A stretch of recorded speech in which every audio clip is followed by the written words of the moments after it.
వచ్చాం.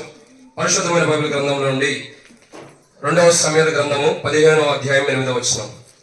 2వ సమూయేలు గ్రంథము 15వ అధ్యాయము 8వ వచనాన్ని అందరం కలిసి చదువుకుందాం. 2వ సమూయేలు గ్రంథం 15వ అధ్యాయం 8వ వచనం. 2వ సమూయేలు గ్రంథం 15వ అధ్యాయం 8వ వచనం అందరం కలిసి ఒకసారి పెద్దగా చదువుకుందాము. 7, 8 వచనాలు కలిసి ఉంది. 4 సంవత్సరములు జరిగిన మీదట అబ్షాలోము రాజు వద్దకు వచ్చి, నీ దాసునైన నేను సిరియా దేశమునందరి గెషూరు నందుండగా యెహోవా నన్ను యెరూషలేమునకు తిరిగి రప్పించిన యెడల నేను ఆయనను సేవించదనని యెహోవాగా నేను మొక్కుకొంటిని గనుక నేను హెబ్రోనుకు పోయి యెహోవాకు నేను మొక్కుబడి తీర్చుకొనుటకు నాకు సెలవిమ్మని మనవి చేయగా. చిన్న ప్రార్థన.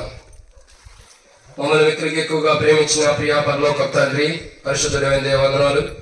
సమయ వాక్య భాగం ధ్యానించబోతున్న సాయించండి. ఇక్కడ కూర్చున్న ఈ ప్రజలకు నేను వాక్యం అందిస్తానికి అర్హత లేని వాడిని, గణహీనమైన వాళ్ళ పొట్ల మీరే జ్ఞాపకం చేసుకోండి. వారు ఏదో నిలబడతాను కూడా యోగ్యత లేని వాడిని క్షమించండి.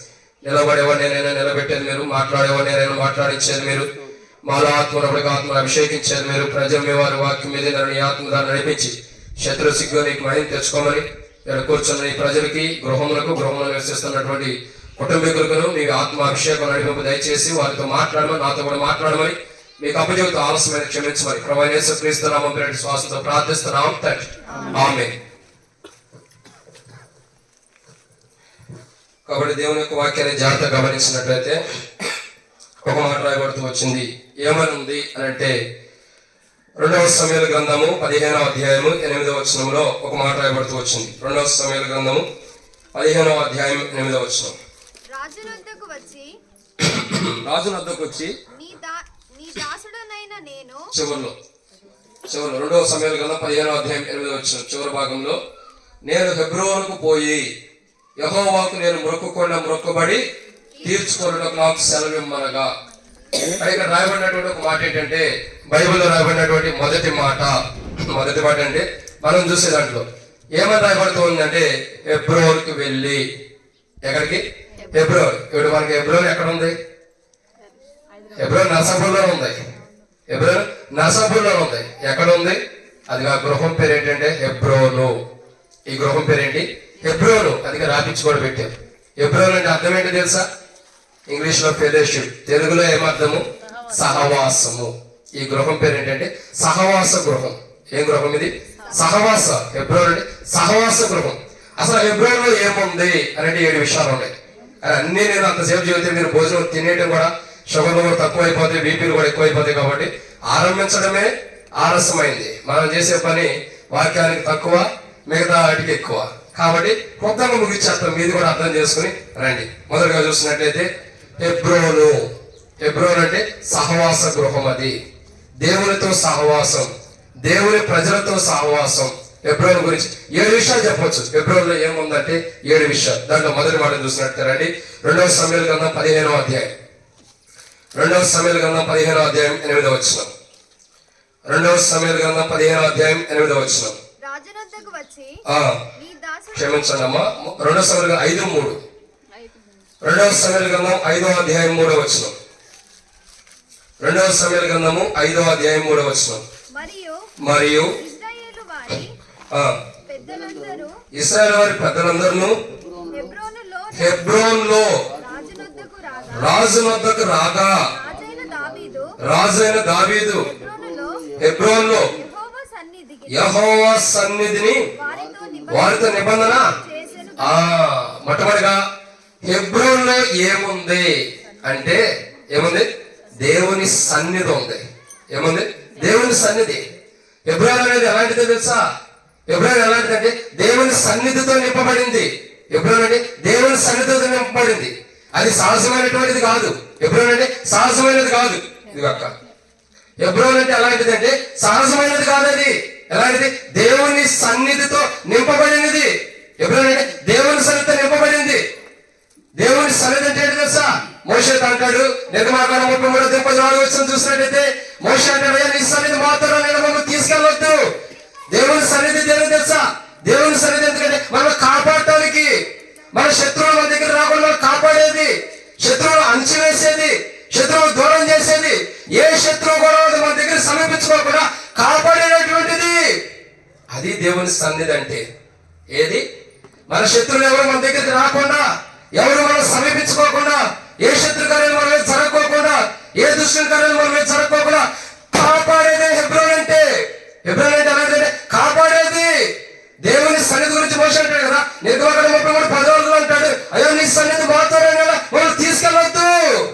ఏమంటున్నాడు? నీ సన్నిధి మాత్రమే మమ్మల్ని తీసుకెళ్ళవద్దు. హెబ్రోన్ అంటే అలాంటిది తెలుసా? దేవుని సన్నిధి నివసిస్తుంది. దేవుని సన్నిధి ఎలాంటిదంటే ప్రజలు కాపాడేది, ప్రజలు క్షేమాన్ని ఇచ్చేది, ప్రజలకు మేలునిచ్చేది, ప్రజల ప్రాణాన్ని కాపాడేది. హెబ్రోన్ అంటే ఆషామాషి కాదు. ఎలాంటిది తెలుసా? ప్రజలు కాపాడుకునేది. దేవుని సన్నిధి ప్రజలతో ఏం చేస్తుంది తెలుసా? నిర్గమకాండము 33:14. నిర్గమకాండము 33:14. నా సన్నిధి నీకు తోడుగా వచ్చును, నేను నీకు విశ్రాంతిని కలుగజేస్తును. హెబ్రోన్ అంటే అలాంటి తెలుసా? దేవుని సన్నిధితో ఉంది. దేవుని సన్నిధి ఉంటే ఏమైతే తెలుసా? విశ్రాంతి ఉంటుంది. ఏమంటుంది? విశ్రాంతి. ఎక్కడి నుండి విశ్రాంతి కావాలి? దేని నుండి విశ్రాంతి కావాలి? రండి. మనం మత్తయి సువార్త 11:28 చూస్తే, మత్తయి సువార్త 11:28. స్పీడ్ గా చెప్పడానికి కారణం ఏంటంటే టైం అయిపోయింది, నాకు కూడా ఆకలేస్తుంది, అందుకని రండి. మత్తయి సువార్త 11:28. మత్తయి సువార్త 11:28. ప్రయాసపడి భారం మోసుకుంటున్న సమస్యలను నా యొద్దకు రండి, నేను మీకు విశ్రాంతి కలుగజేస్తాను. అర్థమైందా? ఎవరికి విశ్రాంతి ఇస్తున్నాడు? హెబ్రోన్లో నుండి ఆయన సన్నిధి ఉంచుతున్నాడు. హెబ్రోన్లో ఆయన సన్నిధి నుంచి ఏం చేస్తున్నాడు తెలుసా? మానవుడికి విశ్రాంతిని ఇస్తున్నాడు. ఎటువంటి వాడికి? ప్రయాసపడే మానవుడికి. ఈ లోకంలో లోక భారంతో ప్రయాసపడుతున్న మానవుడికి, ప్రయాసంతో కూడినటువంటి మానవుడికి, ఈ లోకంలో కష్టంతో అనేకమైన కష్టాలు పడుతున్న మానవుడికి హెబ్రోన్లో విశ్రాంతి ఉంది. హెబ్రోన్ అంటే ఆషామాషిది కాదు. ఎలాంటిది? విశ్రాంతిని ఇచ్చేది. ఇది హెబ్రోన్ గృహమని, హెబ్రోన్ అని సహవాస గృహమని ఎందుకు పెట్టాను తెలుసా? ఊరకనే కాదు, విశ్రాంతిని ఇచ్చేది ఇది. దీంట్లో దేవుని సన్నిధి ఉంది, తద్వారా విశ్రాంతి వస్తుంది. ఏమొస్తుంది? విశ్రాంతి. ఇది ఊరకనే నియమించబడింది కాదు, ప్రార్థనతో పునాదులు వేయబడింది. ఇది ఊరకనే నియమించబడింది కాదు, ప్రార్థనలో ప్రతి రాయి కూడా కట్టబడింది. ఈ ఇంటి కొరకు పునాది వేసిన కాడి ప్రార్థన చేస్తూనే ఉన్నాం. అందరూ విశ్వాసులు, దైవ సేవకులు అందరూ ప్రార్థన చేస్తున్నాడు. ఎందుకు? చెప్పారు మొదటే, అయ్యా ఇల్లు కట్టుకుంటున్నాం, ప్రార్థన చేయండి. చేసాం. గొప్ప అద్భుతం దేవుడు చేస్తూ వచ్చాడు. ఒక 4 రోజులు కూడా అయిందే లేదు. కుడియాలని దేవుడు అద్భుతం చేస్తూ వచ్చాడు. ఎంత గొప్పవాడు అంటే అద్భుతాలు చేసేవాడు అంటే ఆయనే. ఎంత గొప్పవాడు. ఈ ఇల్లు చూడంగానే మా సొంత గ్రామంలో ఉన్న నా ఇల్లు గుర్తొచ్చింది. ఎందుకు తెలుసా? నేను కూడా 7 రోజుల్లోనే ఇల్లు కంప్లీట్ చేసేసాను. ఎందుకు? పిల్లలు ఏమన్నారు ఇల్లు లేకపోతే, అందుకని ఇల్లు తొందరగా కట్టేసేసాం. ఎట్లా కట్టాలి అని అనుకుంటే పిలిచారు ఇంటోళ్ళు. ఈ ఇంటోళ్ళు, అక్కడ మా ఇంటోళ్ళు కాదు. పిలిస్తే ఎట్లా కానీ పునాది వేయటాన్ని చూస్తే ఒక హాలు కట్టుకుంటున్నారు, ఒక బెడ్రూమ్, ఒక కిచెన్. ఇంతేనా? ఇంతే. ఎట్లా కాదు. దైవ సేవకుడు చెప్పిన మాట అంటే క్షేమం ఉంటుంది. వింటారా? వింటాం. ఏం చేయాలా? 2 బెడ్రూమ్లు కట్టండి, ఒక చిన్న హాలు, ఒక కిచెన్. మొత్తం సేవకుడు ఇచ్చిన ప్రణాళికతో నియమించబడిన ఇల్లు ఇది. మనుషుల ద్వారా నియమించబడింది కాదు, మనుషుల యొక్క ఉద్దేశాల ప్రకారం నియమించబడింది కాదు. సేవకుల యొక్క ఉద్దేశాల ప్రకారం దైవ చిత్తంలో నిర్మాణం చేయబడింది. అందుకే హెబ్రోన్లో దేవుని సన్నిధి ఉంది. దేవుని సన్నిధి ఉంటే విశ్రాంతి వచ్చింది. మనం కష్టపడ్డదానికి ఈ లోకంలో ఎంతలో కష్టపడు, ఈ లోకంలో ఎంతలో ప్రయాసపడు, ఈ లోకంలో ఎంత కష్టపడినా నేను ప్రభు పిలుస్తున్నాడు. ఎందుకు? విశ్రాంతి తీసుకోవడానికి. ఇంటి యజమానుడు కష్టపడతాడు. 2 కుమారులు కష్టపడుతున్నారు. రాత్రి ఏం చేయాలి? వాళ్ళ ముగ్గురు కష్టపడి కష్టపడిన వాళ్ళు ఏం చేయాలా? విశ్రాంతి తీసుకోవాలి. ఎక్కడ తీసుకుంటారు? కాలువలు పుస్తున్నారు రోడ్ల మీద కాదే, బయట ఎక్కడ పడుకుంటారా? లేదే. సత్రంలో పడుకుంటారా? లేదే. ఎక్కడ విశ్రాంతి తీసుకుంటారు? హెబ్రోన్లో విశ్రాంతి తీసుకుంటున్నారు. దట్ ఈస్ హెబ్రోన్ అంటే అది విశ్రాంతిని ఇచ్చేది. దేవుని సన్నిధితో కూడిన విశ్రాంతిని ఇస్తుంది. హెబ్రోన్లో విశ్రాంతి, దేవుని సన్నిధి, అందుకే విశ్రాంతి వస్తుంది. ఇక్కడ హెబ్రోన్లో విశ్రాంతి ఇస్తాడు, అక్కడ ఉన్న హెబ్రోన్లో కూడా విశ్రాంతి ఉంది. దైవజనుడు ఆరంభించినటువంటి హెబ్రోన్ అనే సంఘములో దేవుడు ఈ యొక్క ప్రాంతానికి ఇచ్చినటువంటి పునాదిలో ఉన్న హెబ్రోన్కి గొప్ప విశ్రాంతి. ఎంతమంది హెబ్రోనుకి ప్రార్థన చేసుకుంటారో తెలుసా? రోడ్డు వెళ్ళేవాడు కూడా వాక్యాలు చూసి అదే దేవుని మందిరాన్ని ప్రార్థన చేసుకుంటే ఎంతమంది నెమ్మది పొందుతున్నారు, ఎంతమంది సంతోషిస్తున్నారు, విశ్రాంతి పొందుతున్నారు. అది హెబ్రోన్ అంటే. హెబ్రోన్ ఏముంది? పొరపాటు. దేవుని సన్నిధి ఉంది. ఏముంది? దేవుని సన్నిధి. దేవుని సన్నిధి ఉంటుందా? విశ్రాంతి ఇస్తాను ప్రయాసపడుతున్న వాళ్ళకి. ఇది మొదటి మాటే. రెండో మాట చూద్దామండి. దేవుని వాక్యం చూసినట్లయితే 2వ సమూయేలు గ్రంథం 15వ అధ్యాయం 8వ వచనం. 2వ సమూయేలు గ్రంథం 15వ అధ్యాయం 8వ వచనం. 2వ సమూయేలు గ్రంథం 15వ అధ్యాయం 8వ వచనం చదవండి తీసిన వారు. 2వ సమూయేలు గ్రంథము 15వ అధ్యాయము 8వ వచనం తీసారా లేదా? 2వ సమూయేలు గ్రంథం 15వ అధ్యాయం 8వ వచనం. 4 సంవత్సరం జరిగిన మీదట అబ్షాలోము రాజు వద్దకు వచ్చి, నీ దాసునైన నేను సిరియా దేశమునందలి గెషూరునందుండగా యెహోవా నన్ను యెరూషలేముకు తిరిగి రప్పించిన యెడల నేను ఆయనను సేవించదనుకుని మొక్కుకొంటిని గనుక నేను హెబ్రోనుకు పోయి యెహోవాకు నేను మొక్కుబడి తీర్చుకున్నట్టు నాకు సెలవిమ్మని మనవి చేయగా. రెండోదిగా ఈ హెబ్రోన్ ఎలాంటిదంటే ఇక్కడ రాయబడిన మాట. హెబ్రోన్ ఎలాంటిది? మొట్టమొదటి ఎలాంటిది? హెబ్రోను దేవుని సన్నిధి ఉంది. దేవుని సన్నిధి ఉంటుందా? ఏం జరుగుతుంది? విశ్రాంతి. ప్రయాసపడుతున్న మానవుడికి విశ్రాంతి ఇస్తుంది. రెండు, హెబ్రోను అంటే ఎలాంటిది తెలుసా? ఎలాంటిదంటే మొక్కుబడి. మొక్కుబడి అంటే ఒక వ్యక్తి బైబిల్లో మొక్కుబడి వేరు, మొక్కటం వేరు. మొక్కుబడి వేరు, మొక్కటం వేరు. మొక్కుబడి అంటే మనం దేవునికి తెస్తామని అనుకోవటం మొక్కుబడి. మొక్కటం అంటే ఆరాధన. అక్కడ రెండు విషయాలు ఉన్నాయి. ఒకటి మొక్కుబడి ఉంది, మొక్కటం ఉంది. రెండు అంటే ఆరాధన ఉంది అక్కడ. హెబ్రోన్ అంటే ఎలాంటిది తెలుసా? ఆరాధించబడే స్థలము. హెబ్రోన్ అంటే ఆరాధించబడేది. హెబ్రోన్ వాళ్ళు ఏం చేస్తారంటే ఆరాధిస్తూ ఉంటారు దేవుణ్ణి.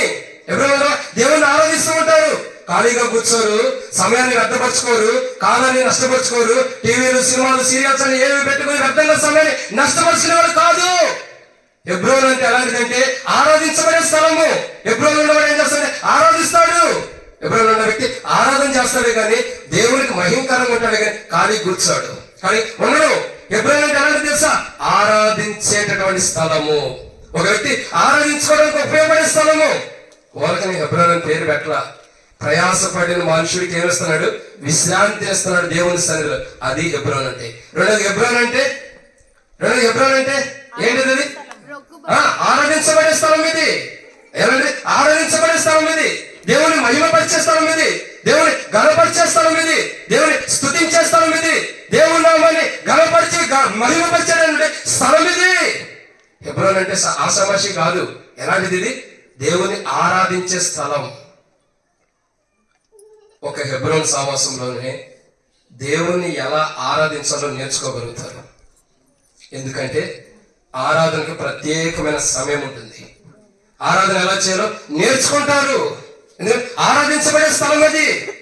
దేవుని సన్నిధిలో స్థలం ఆరాధించబడిన కొండ వ్యక్తులు దేవుని ఆ స్థలంలో ఆరాధిస్తున్నారు. ఈ స్థలం ఎలాంటిది? చిన్నదైనా పెద్దదైనా ఈ హెబ్రోన్ ఎలాంటిది? ఈ సహవాస గృహం ఎలాంటిది? ఆరాధన చేసుకునేటటువంటి స్థలం. ఎవరిని ఆరాధన చేసుకుంటున్నా తెలుసా? భూమికి ఆకాశములకు సృష్టికర్త అయిన దేవుణ్ణి, సర్వోన్నతుడైన దేవుణ్ణి, భూమిని సృష్టించినవాడు, ఆకాశాన్ని సృష్టించినవాడు, నిన్ను నన్ను సృష్టించినటువంటి సృష్టికర్తని నీ గృహంలో కూర్చుని, హెబ్రోన్లో కూర్చుని దేవుణ్ణి ఆరాధిస్తున్నాడు. ఎంత ధన్యత! హెబ్రోన్ అంటే ఎలాంటిదంటే దేవుని ఆరాధించే స్థలం. దేవుని ఆరాధించే స్థలం అది. దాంట్లో హెబ్రోన్ ఉండేవారు దేవుని ఆరాధిస్తారు. ఏం చేస్తున్నారు? దేవుని ఆరాధిస్తున్నారు, దేవుని స్తుతిస్తున్నారు, దేవుని మహిమపరుస్తున్నారు. దేవుణ్ణి ఏం చేస్తున్నారు? ఆరాధిస్తున్నారు, స్తుతిస్తున్నారు, మహిమపరిచేవారు ఉంటారు. హెబ్రోన్ అంటే మొట్టమొదటిగా దేవుని సన్నిధి ఉంది. దేవుని సన్నిధి ఉంటున్నారు. ఏం జరుగుతుంది? మానవుడికి విశ్రాంతి. ఏ మానవుడికి విశ్రాంతి? ప్రయాసపడే మానవుడికి, ప్రయాసపడుతున్న మానవుడికి విశ్రాంతి. రెండు, హెబ్రోన్ అంటే అలాంటిది ఆరాధించబడే స్థలం అది. దేవుని మహిమపరిచే స్థలం అది. దేవుని స్తుతించే స్థలం అది. దేవుని నామ ఘనత కొరకే నియమించబడిన స్థలం అది. అది ఆషామాషి స్థలం కాదు. అది హెబ్రోన్ అంటే ఆషామాషిది కాదు. అది హెబ్రోన్ అంటే ఆషామాషి అనేది కాదు. ఏదో మనకి ఇష్టం వచ్చినట్టు చూసుకునేది, పోయేది కాదు. అది మన ఇష్టాన్ని జరిగించుకునేది కాదు. హెబ్రోన్ అంటే దేవుణ్ణి ఆరాధించే స్థలం అది హెబ్రోన్ అంటే. ఈ గృహం ఎలాంటిది? ఈ గృహం ఆరాధిస్తున్నారు దేవుణ్ణి. గృహం ఎలాంటిది అంటే మరి ఆరాధించదని చెబుతున్నారు. గృహంలో ఉండవారు ఆరాధన చేస్తారు. గృహంలో ఉన్నవారు ఆరాధన చేయాలంటే ఏం కావాలా? ఏం కావాలి? గృహంలో ఉన్నవారు ఆరాధన చేయాలంటే ఏం కావాలా? అపోస్తలుడైన పౌలు రోమీయులకు రాసిన పత్రిక 6:23 వచ్చింది, పాపం వల్ల వచ్చే జీతం మరణం. ఏ పాపాన్ని బయటైతే వచ్చే జీతం మరణం ఉందో ఆ పాపాన్ని ఒప్పుకోవడం ద్వారా నిత్య జీవం ఉంది. నిత్య జీవం ఉంది. ఒక గృహాన్ని దేవుడు ఆశీర్వదించాలంటే గృహంలో ఉన్న యజమానుడు దేవుడిని ఎరిగి ఉండాలి. ఒక గృహాన్ని దేవుడు ఆశీర్వదించాలంటే ఏం కావాలా? ఒక గృహంలో యజమానుడు దేవుడిని ఎరిగి ఉండాలా. ఒక గృహాన్ని దేవుడు ఆశీర్వదించాలంటే గృహంలో యజమానురాలు దేవుడిని ఎరిగి ఉండాలా. ఒక గృహాన్ని దేవుడు ఆశీర్వదించాలంటే గృహంలో పిల్లల దేవుడిని ఎరిగి ఉండాలా. ఎవరెవరు ఎరిగి ఉండాలా? యజమానుడు ఎరిగి ఉండాలా, యజమానురాలు దేవుని ఎరిగి ఉండాలా, యజమాని యొక్క పిల్లలు దేవుని ఎరిగి ఉండాలా. దేవుని ఎరకపోతే, దేవుని గుర్తెరగపోతే, యేసు ప్రభు దగ్గరకు వచ్చి రక్షణ మార్గం బాప్తిసం పొందినటువంటి అనుభవం లేకపోతే మనం దేవుని ఇంట్లో ఆరాధన చేసినది వ్యర్థమే. కాబట్టి రెండోది ఇది ఎలాంటిదంటే, మొట్టమొదటిగా హెబ్రోను అంటే ఎలాంటిది? దేవుని సన్నిధి. ఎవరికి ఇస్తున్నాడు దేవుని సన్నిధి? విశ్రాంతి. దేవుని సన్నిధి ఏముంది? విశ్రాంతి. ఎవరికి ఇస్తున్నాడు? ప్రయాసపడుతున్న వారికి, లోపల ప్రయాసపడుతున్న వారికి. రెండోదిగా హెబ్రోను అంటే ఎలాంటిది? ఆరాధించే స్థలం, దేవుని మహిమపరిచే స్థలం, దేవుని గణపరిచే స్థలం. ఈ ఇల్లు ఎలాంటిదంటే దేవుణ్ణి ఈ ఇంట్లో ఉన్నవారు ఆరాధించాలి. అందుకని హెబ్రోన్ అని పెట్టింది. మూడోదిగా హెబ్రోన్ అంటే ఏంటి? రండి దేవుని యొక్క వాక్యం చూసినట్లయితే ఆదికాండం 13:18 ఆదికాండము 13:18 ఆదికాండము 13:18 అప్పుడు అబ్రహాము తన గుడారము తీసి హెబ్రోనులోనే మమ్రే దగ్గరనున్న ఏందమ్మా? అప్పుడు అబ్రహాము తన గుడారము తీసి హెబ్రోనులోని మమ్రే దగ్గర ఉన్న సింధూర వృక్షవనములో దిగి అక్కడ యెహోవాకు బలిపీఠం కట్టెను. ఇది మూడవది ఎలాంటిదంటే దేవుని యొక్క వాక్యం చెప్పబడుతున్నమాట. మూడవది ఎలాంటిది? బలిపీఠము. ఎలాంటిది? బలిపీఠము. బలిపీఠం అంటే అర్థం ఏంటో తెలుసా? ప్రార్థన. బలిపీఠం అంటే ప్రార్థన. బలిపీఠం అంటే యేసు ప్రభు వారికి సాదృశ్యమైనది. దేనికి? యేసు ప్రభు వారికి సాదృశ్యమైనది. హెబ్రోనులో ఏముందో తెలుసా? బలిపీఠం ఉంది. హెబ్రోనులో ఏముంది? బలిపీఠం. బలిపీఠం అంటే యేసు ప్రభు వారు ఉన్నాడు. తర్వాత ఏం జరుగుతుంది? ప్రార్థన జీవితం ఉంది. ఏముంది? ప్రార్థన జీవితం. హెబ్రోను అంటే ఆషామాషి కాదు. హెబ్రోను పేరు పెట్టబడిందంటే సహజంగా ఉంటే కాదు. అది అలాంటిది. దేవుని సన్నిధినిచ్చేది. దేవుని సన్నిధి ఉన్నది. దేవుని సన్నిధితో పాటు మనకి విశ్రాంతితో కూడా, ప్రయాసంతో కూడా విశ్రాంతిని ఇస్తుంది. రెండోది హెబ్రోను అంటే ఎలాంటిది? అది హెబ్రోను అంటే ఆరాధించాలి. ఆ స్థలంలో దాంట్లో ఆరాధించాలి. మూడోది హెబ్రోను అంటే ప్రార్థన జీవితం కలిగింది. ఎలాంటిది? ప్రార్థన జీవితం. హెబ్రోనులో ఉన్న వారికి ప్రార్థన జీవితం తక్కువ లేదు. ప్రార్థన జీవితం తక్కువ ఉండదు. బలిపీఠం ఎప్పుడు ఉంది. బలిపీఠం మీద మంట ఎప్పుడు మండుతూనే ఉంటుంది. ధూపం ఆరిపోదు. ఆరిపోయిందా మనం ఆరిపోయినట్టే. ధూపం ఆరిపోతే మనం ఆరిపోయినట్టే. ఎవరు ఆరిపోయినట్టు? చెప్పంగా, గట్టిగా చెప్పం. ఎవరు ఆరిపోయినట్టు? మనమే ఆరిపోయినట్టు. ఎందుకని? ధూపం ఏంటంటే ప్రార్థన జీవితం. ఒక ప్రార్థన ద్వారా, ఒక ప్రార్థన జీవితం ద్వారా మనకి ఎన్నో మేలులు. హెబ్రోన్లో ఉంటూ కూడా అబ్రహాం ఏం చేస్తున్నాడు? బలిపీఠం కంటే ప్రార్థన జీవితం ఉంది. హెబ్రోన్లో ఉంటున్నామంటే ఆషామాషి కాదు, ప్రార్థన జీవితం ఉండాలి. ఏదో ఉండాలంటే ఉండటం కాదు, ఏదో అందరితో పాటు ఉండాలంటే ఉండటం కాదు, గుంపులో పాటు వెళ్ళిపోతున్నాం అందరూ గొర్రెలతో పాటు వెళ్తామంటే కాదు. ఏముండాలా? అందరితో పాటు ఉండడం కాదు, ప్రార్థన జీవితం ఉండాలి. ఏమన్నారు? ప్రార్థన జీవితం. హెబ్రోన్లో ప్రార్థన జీవితం ఉంది. ఏముంది? ప్రార్థన జీవితం. ఇప్పుడు ఈ హెబ్రోన్ ఏముండాలా? చెప్పండి. చేసేటప్పుడు చెప్పండి అక్క, చేయాలనుకున్నప్పుడు చెప్పండి, చేయకపోతే చెప్పొద్దు. ఏముంది హెబ్రోన్లో? మళ్ళా అడుగుతున్నా చెప్పండి. ఏముంది? మళ్ళా అడుగుతున్నా చెప్పండి. ఇక ఒక్క ఆమె చెప్పుకుంటున్నా, ఇంటి ఆమె చెప్పుకుంటున్నా, మనం చెప్పుకోవట్లా. మనకేం పని, మన ఇల్లు కాదు కదా. కాబట్టి ఏముంది హెబ్రోన్లో? ప్రార్థన జీవితం ఉంది. ఏముంది? ప్రార్థన జీవితం. బలిపీఠం నిత్యము మంట మండుతూనే ఉంది. నిత్యము ధూపం వేయబడుతూనే ఉంది. ఆరిపోలేదు ధూపం. ఆరిపోతే సమస్తం నష్టపోయినట్లే. వారి జీవితంలో ప్రార్థన జీవితం. ఈ గృహం ఆరంభించినప్పటి నుండి ప్రతిష్ఠిత చేసినప్పటి నుండి ఏమన్నారా? ప్రార్థన. నన్ను అడుగుతూ వచ్చారు, అయ్యా ఎప్పుడు డెడికేషన్ పెడదాం? నువ్వే చెప్పు ఒక డేటు. మేము చెప్పు, నువ్వే చెప్పాను. నేనే ఆలోచిస్తున్నా. ఏ డేటు? ఫస్ట్ 28 అన్నా. 28 అన్నా. తర్వాత ఏం చేశాను? 27 దిగి వచ్చా. ఏంటికి? 27 దిగి వచ్చా. 28 అనుకున్నా, 27 అనుకున్నా. మరి మారిపోయింది, 28కి వచ్చేసింది.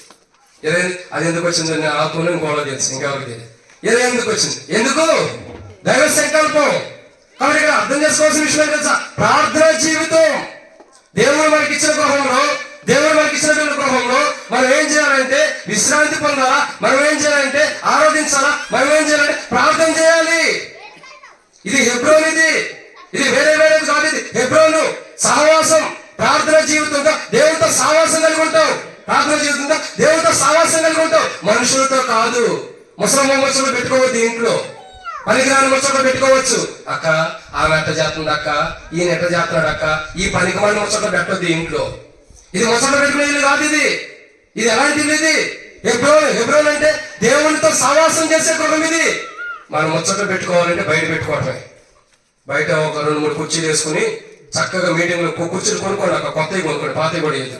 కొత్త కుర్చీలు కొనుక్కొని బయట వేసుకుని ముచ్చట్లు పెట్టుకోండి. మన దేవుని ద్వారా ప్రతిష్ఠిత చేయమని ఇంట్లో పెట్టొద్దు వ్యర్థమైన ముచ్చట్లు.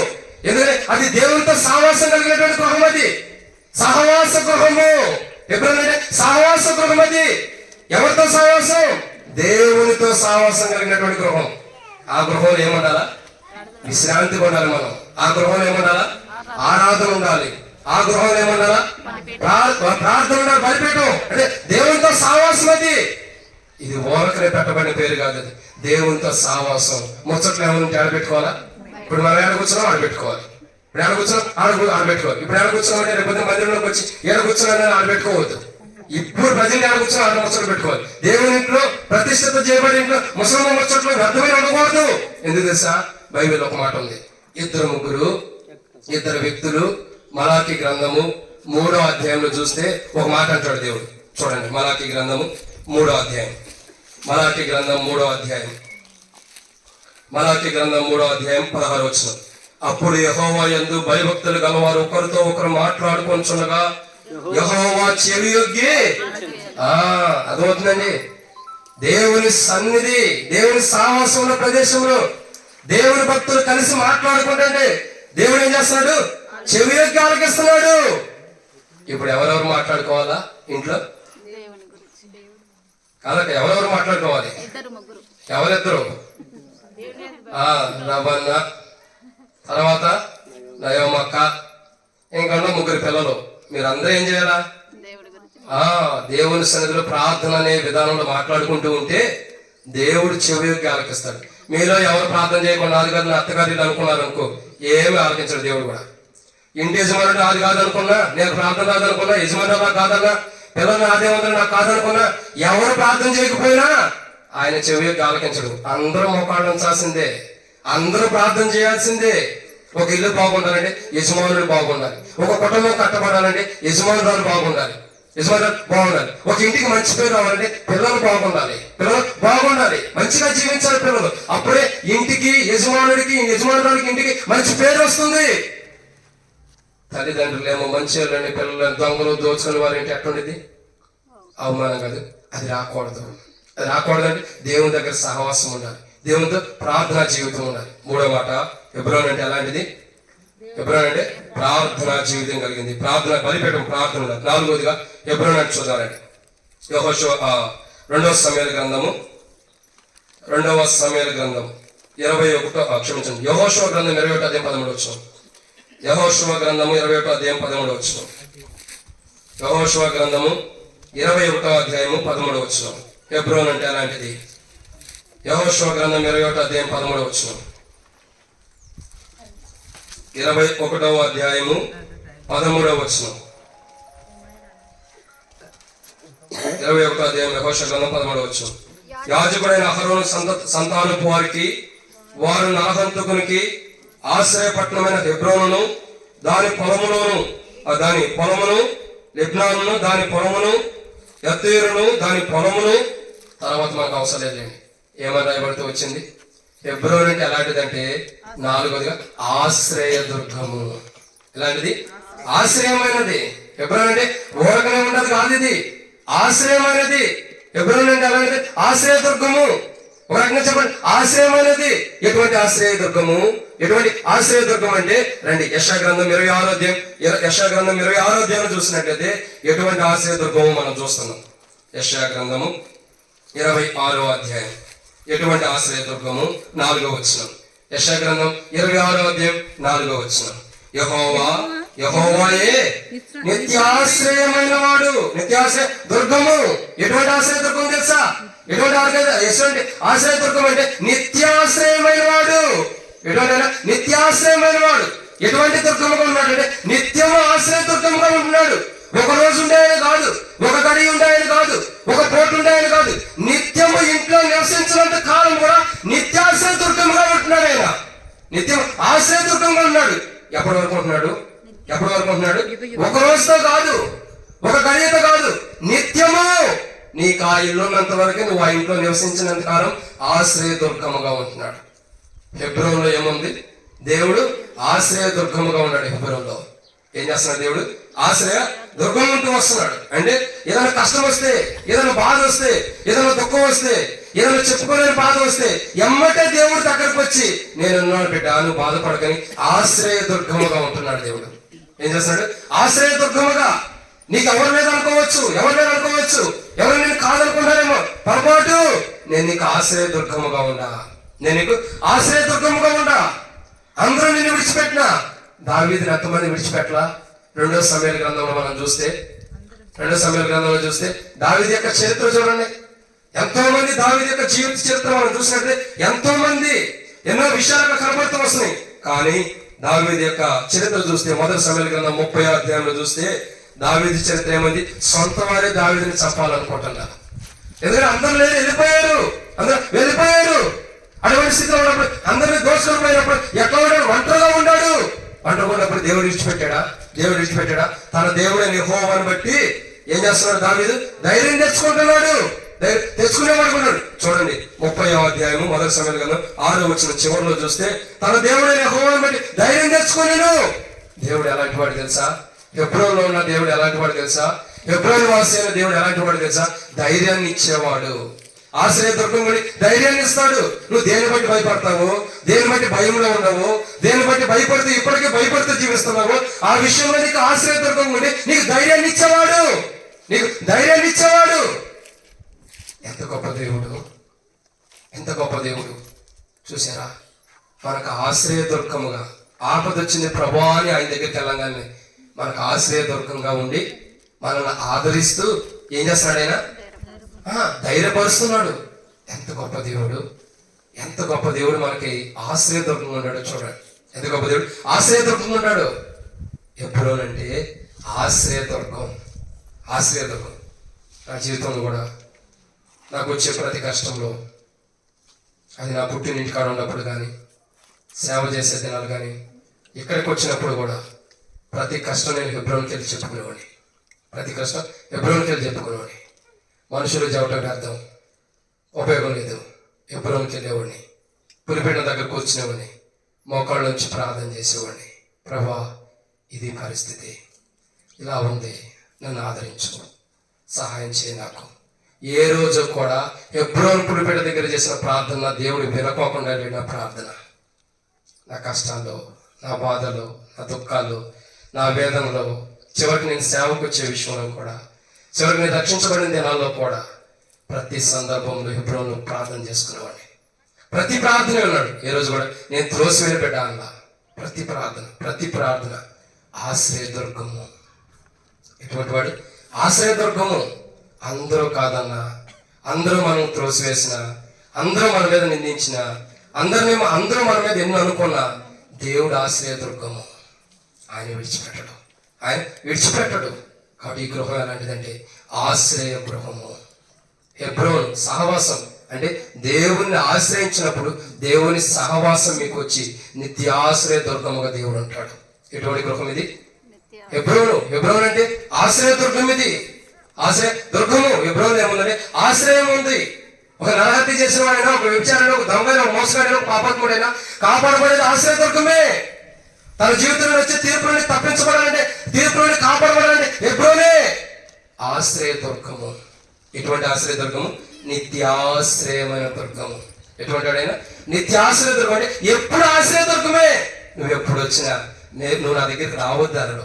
అంత గొప్ప దేవుడు, అంత గొప్ప ప్రభు, అంత గొప్ప ప్రేమ కలిగిన వాడు. నా దగ్గరికి వచ్చేవాడు నేను ఏమాత్రం త్రోసివేయను. ఏం నిలబడ్డా నేను ఎన్నోసార్లు హెబ్రోన్లో ప్రార్థన చేశాను. ఏ రోజు కూడా నన్ను త్రోసివేయలా. ప్రతిరోజు నా అవమానాలు, నా నిందలు, నాకు వచ్చిన బాధల్లో, అనేకుల ద్వారా వచ్చిన ఇబ్బందుల్లో, నిందల్లో కూడా ప్రార్థన చేసినప్పుడు నేను ఉండాలని ఒక వాగ్దానం ఇచ్చేవాడు. హెబ్రోన్లో ఏమో రాసింది తెలుసా? పులిపెట్ట మీద నా దృష్టి, నా మనసుని ఎల్లప్పుడూ ఇక్కడ ఉండి ఒక మాట రాసింది. చాలా సంతోషం. హెబ్రోన్కి వెళ్ళినప్పుడు అలా మాట చదువుకుంటా. నేను వెళ్ళినప్పుడు చదువుకుంటా, వచ్చినప్పుడు కూడా చదువుకుంటా. ఏమని తెలుసా? నా దృష్టి, నా మనసుని ఎల్లప్పుడూ అక్కడ ఉన్నాడు. ఎక్కడా? నా హృదయములో, నా దగ్గర ప్రతి సమయం ఉంటున్నాడు. ఆయన దృష్టి, ఆయన మనసు ఎల్లప్పుడూ మాట్లాడేవాడు. నేను ఎల్లప్పుడూ నీతోనే ఉన్నా, నేను విడిచిపెట్టలా. ఎల్లప్పుడూ నీతోనే ఉన్నా. నీకు ఆశ్రయదుర్గం ఉన్నా, నీకు ఆశ్రయదుర్గం ఉంటూ వస్తున్నా. నీ కష్టంలో నేనున్నా, నీ బాధలో నేనున్నా, అవమానంలో నేనున్నా, నిందల్లో నేనున్నా. ఏ రోజు నేను విడిచిపెట్టను. అందుకంటాడు కదా వెళ్ళకుండా వారు జాగ్రత్తగా ఉండాలి, లేకపోతే ఇంకా మీకు ఎక్కువ సమయం పట్టేది. ఏమంటాడు తెలుసా? అపోస్తలుడైన పౌలు హెబ్రీయులకు రాసిన పత్రిక 13వ అధ్యాయం 5-6 వచనాలు అంటాడు, నిన్నెన్నడూ విడవను, ఎన్నడూ ఎడబాయను. ద్వితీయోపదేశకాండంలో కూడా అదే మాట్లాడాడు. ఏమంటే నిన్నెన్నడూ ఎడబాయను. ఆశ్రయదుర్గమైన నీ బంధువులు నిన్ను విడిచిపెట్టవచ్చు, నీ స్నేహితులు నిన్ను విడిచిపెట్టవచ్చు, నీ కుటుంబీకులు నిన్ను విడిచిపెట్టవచ్చు, నీ అనేవారు ప్రతి ఒక్కరు నిన్ను విడిచిపెట్టవచ్చు. ఎవరు విడిచిపెట్టినా దేవుడు నిన్ను విడిచిపెట్టడు. ఎవరు నిన్ను విడిచిపెట్టినా దేవుడు విడిచిపెట్టడు. ఆయన ఎలాంటి వాడు తెలుసా? నిన్నెన్నడూ విడవను, ఎడబాయను. అక్కడ ఇంకో మాట ఉంది, నన్ను మాత్రం నాకేమీ చేయగలడు. చూడు, దేవుడు నీకు ఆశ్రయదుర్గంగా ఉంటే, హెబ్రోన్లో నువ్వు ఉండి దేవునితో సహవాసం కలిగి ఉంటే ఆయన నీకు ఆశ్రయదుర్గం ఉంటాడు. ఆశ్రయదుర్గం ఉండి ఎవ్వడు నీ మీద రాకుండా ఆయనే కాపాడుతాడు. ఏమంటాడు? తన మాత్రం నాకేమీ చేయగలడు. ఏ మనిషి నీకు హాని చేయడు. ఎందుకు? నువ్వు ఆయనతో సహవాసం ఉండవు. ఆయన ఆశ్రయదుర్గముగా ఉండాలి నీకు. కాబట్టి ఏం చేస్తాడు? ఏ మనుషుడు నీ మీదకి వచ్చినా ఏమి జరగకుండా కాపాడేవాడు. ఇది ఎన్నో మాట? 4వదిగా. చివరికి ముగించుకున్నారండి, సమయం అయిపోయింది కాబట్టి 5వ మాట. యెహోషువ గ్రంథము 14వ అధ్యాయం 15వ వచనం. యెహోషువ గ్రంథము 14వ అధ్యాయం 15వ వచనం.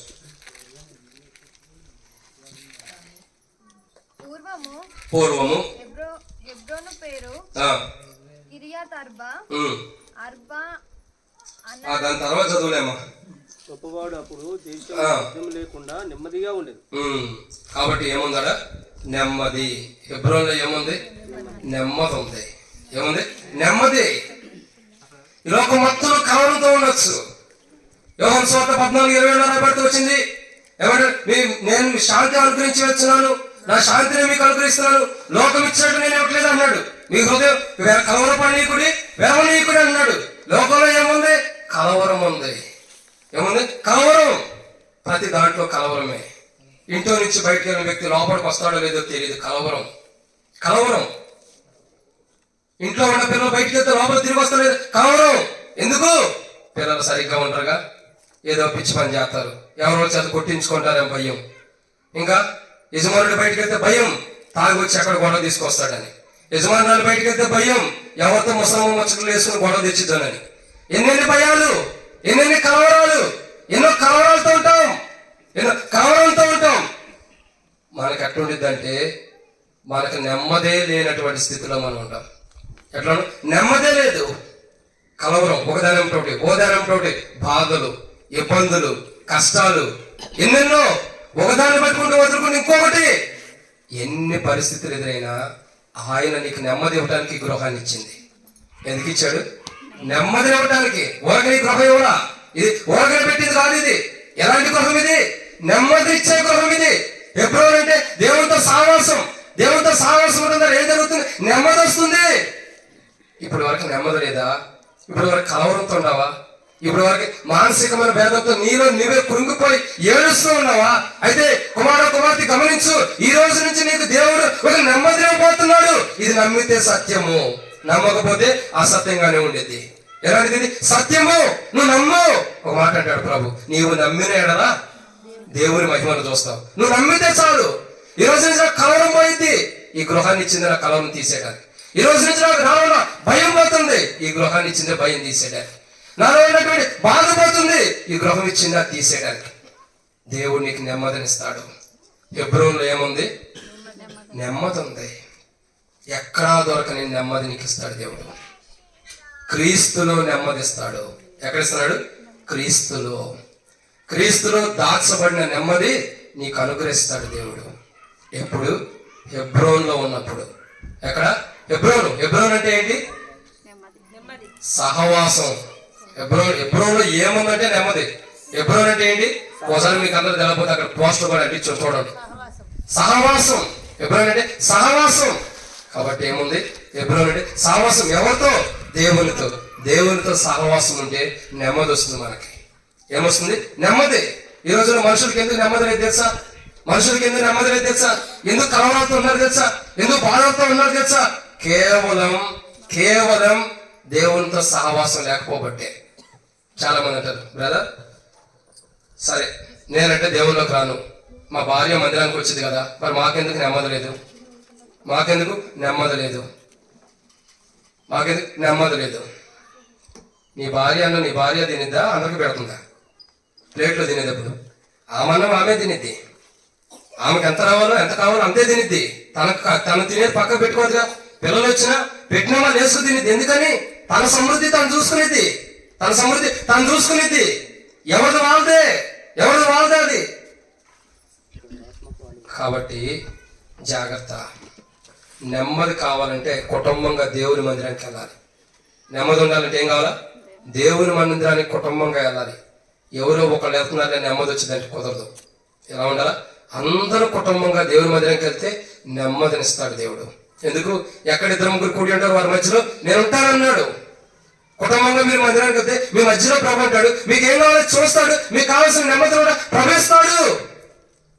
మందిరానికి వెళ్ళటం నేర్చుకోవాలి. నెమ్మది కొరకు, రక్షణ కొరకు, పరలోక రాజ్యం కొరకు. ఇదేనమాట 5 విషయాలు చెప్పాం. హెబ్రోన్లో ఏముంది చెప్పండి? హెబ్రోన్లో ఏముంది? దేవుని సన్నిధి ద్వారా ఏం జరుగుతుంది? విశ్రాంతి. ఎవరికి? ప్రయాసపడే వారికి. 2 హెబ్రోన్లో ఏముంది? ఆరాధించే స్థలం. అది హెబ్రోన్లో ఆరాధన ఉంది. 3 హెబ్రోన్లో ఏముంది? ప్రార్థన ఉంది. 4 హెబ్రోన్లో ఏముంది? ఆశ్రయదుర్గం ఉంటూ వచ్చాడు దేవుడు. 5 హెబ్రోన్లో నెమ్మది. 6 చదవరండి. హెబ్రోన్లో ఏముంది? మొదటి కొరింథీయులకు రాసినట్టు మొదటి దినవృత్తాంతములు 11:3. నేను ముగిస్తానని చెప్పలేదు అక్క, మీరు ముగిచ్చేసుకున్నారు. మొదటి దినవృత్తాంతములు 11:3. మొదటి దినవృత్తాంతములు 11 మనం జాగ్రత్త చూస్తున్నట్లయితే 3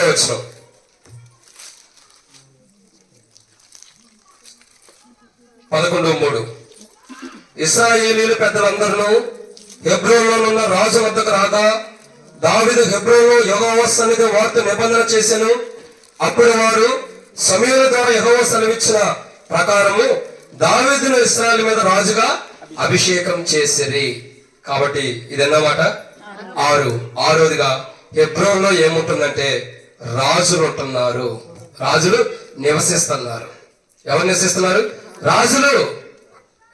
ముగిస్తున్నాం అక్క, ఒక్క నిమిషం. ఎవరు నివసిస్తున్నారు? రాజులు. ఎవరా రాజులు? ఒకటి యోబు రాజు, ఇంకొక రాజు ఎవరు? అరుణ్ రాజు, ఇంకో రాజు ఎవరు? ఆహా, ఎంత చక్కగా చెబుతున్నారు. మరి రాజులు ఎప్పుడు చేశారు అక్క? ఎప్పుడు చేశారు? బైబిల్ ఏమంటుంది తెలుసా? ఎప్పుడు ఎవరు నివసిస్తున్నారు తెలుసా? రాజులు. ఎవరు? రాజులు. ఏ రాజులు తెలుసా? రాజులైన యాజక సమూహానికి సంబంధించిన రాజులు. ఏ రాజులు? భౌతికమైన రాజులు కాదు. ఏ రాజులు? వీళ్ళు రాజులైన యాజక సమూహానికి సంబంధించిన వాడు. యాజక సమూహం అంటే దేవుని రాజ్యానికి సంబంధించిన రాజులు. హెబ్రోన్లో ఎవరన్నా తెలుసా? అదే బాబు మీరే ఉండేది, వినండి. నాది కాదు, నా అత్తగారి అన్నట్టు వెళ్ళొద్దు. ఎవరు ఉంటున్నారు హెబ్రోన్లో? చెప్పండి, మీరు చెప్పండి, ఎవరున్నారు హెబ్రోన్లో? మీరు కాదక్క, రాజులు అంటున్నారు. ఏ రాజులు? పర సంబంధమైన రాజులు, పరలోకము వాసులైన రాజులు, పర సంబంధంలో నివసిస్తున్న రాజులు హెబ్రోన్లో నివసిస్తున్నారు. ఎక్కడ నివసిస్తున్నారు? హెబ్రోన్లో. ఎవరు వీళ్ళు? పర సంబంధమైన వాడు, భౌతికమైన వాడు కాదు, భూ సంబంధమైన రాజులు కాదు. ఇది భూ సంబంధమైన రాజులు కొంటే వీళ్ళు పట్టనే పట్టదు, వీళ్ళు పట్టనే పట్టదు. ఆత్మ సంబంధాలు కాబట్టి ఆత్మీయులు నివసిస్తున్నారు కాబట్టి ఆత్మీయులు రాజులుగా ఉంటారు కాబట్టి ఆ రాజులు నివసించే స్థలం ఇది. హెబ్రోన్లో ఎవరు పడితే వాళ్ళు ఉండటానికి లేదు, అందుకే హెబ్రోన్ అని పెట్టింది. ఎవరు పడితే వాళ్ళు ఉండటానికి లేదు, ఎవరు పడితే వాళ్ళు ఉండటానికి లేదు. నిషిద్ధమైనది, అపవిత్రమైనది, ఇంకా పనికిరానిది ఆ హెబ్రోన్లో నివసిస్తానికి లేదు. ఎందుకు? దాంట్లో రాజులు నివసిస్తారు. ఏ రాజులు? పర సంబంధమైన రాజులు, రాజులైన యాజక సమూహం అని ప్రాటంగా ఉంది. ఆ రాజులు. ఏ రాజులు? పరలోక రాజ్యం ఉండే రాజులు, ప్రభుత్వం బట్టి వెయ్యేళ్ళ రాజ్యమైన రాజులు, ఇంకా ప్రభుత్వం బట్టి నివసిస్తున్నటువంటి రాజులు, ప్రభుత్వం బట్టి ఉంటున్నటువంటి రాజులు. అటువంటి రాజులు హెబ్రోన్లో నివసిస్తున్నారు. మీకు మాట చెప్పమంటారా? మీకు డౌట్ రావచ్చు, ఎక్కడ ఉన్నవాళ్ళు అక్కడెక్కడ ఉంటాను. దావీదు ఎక్కడ ఉన్నాడు? దావీదు ఎక్కడ ఉన్నాడు? హెబ్రోన్లో ఉన్నాడు. దావీదు పేరు ఎక్కడ ఉంది?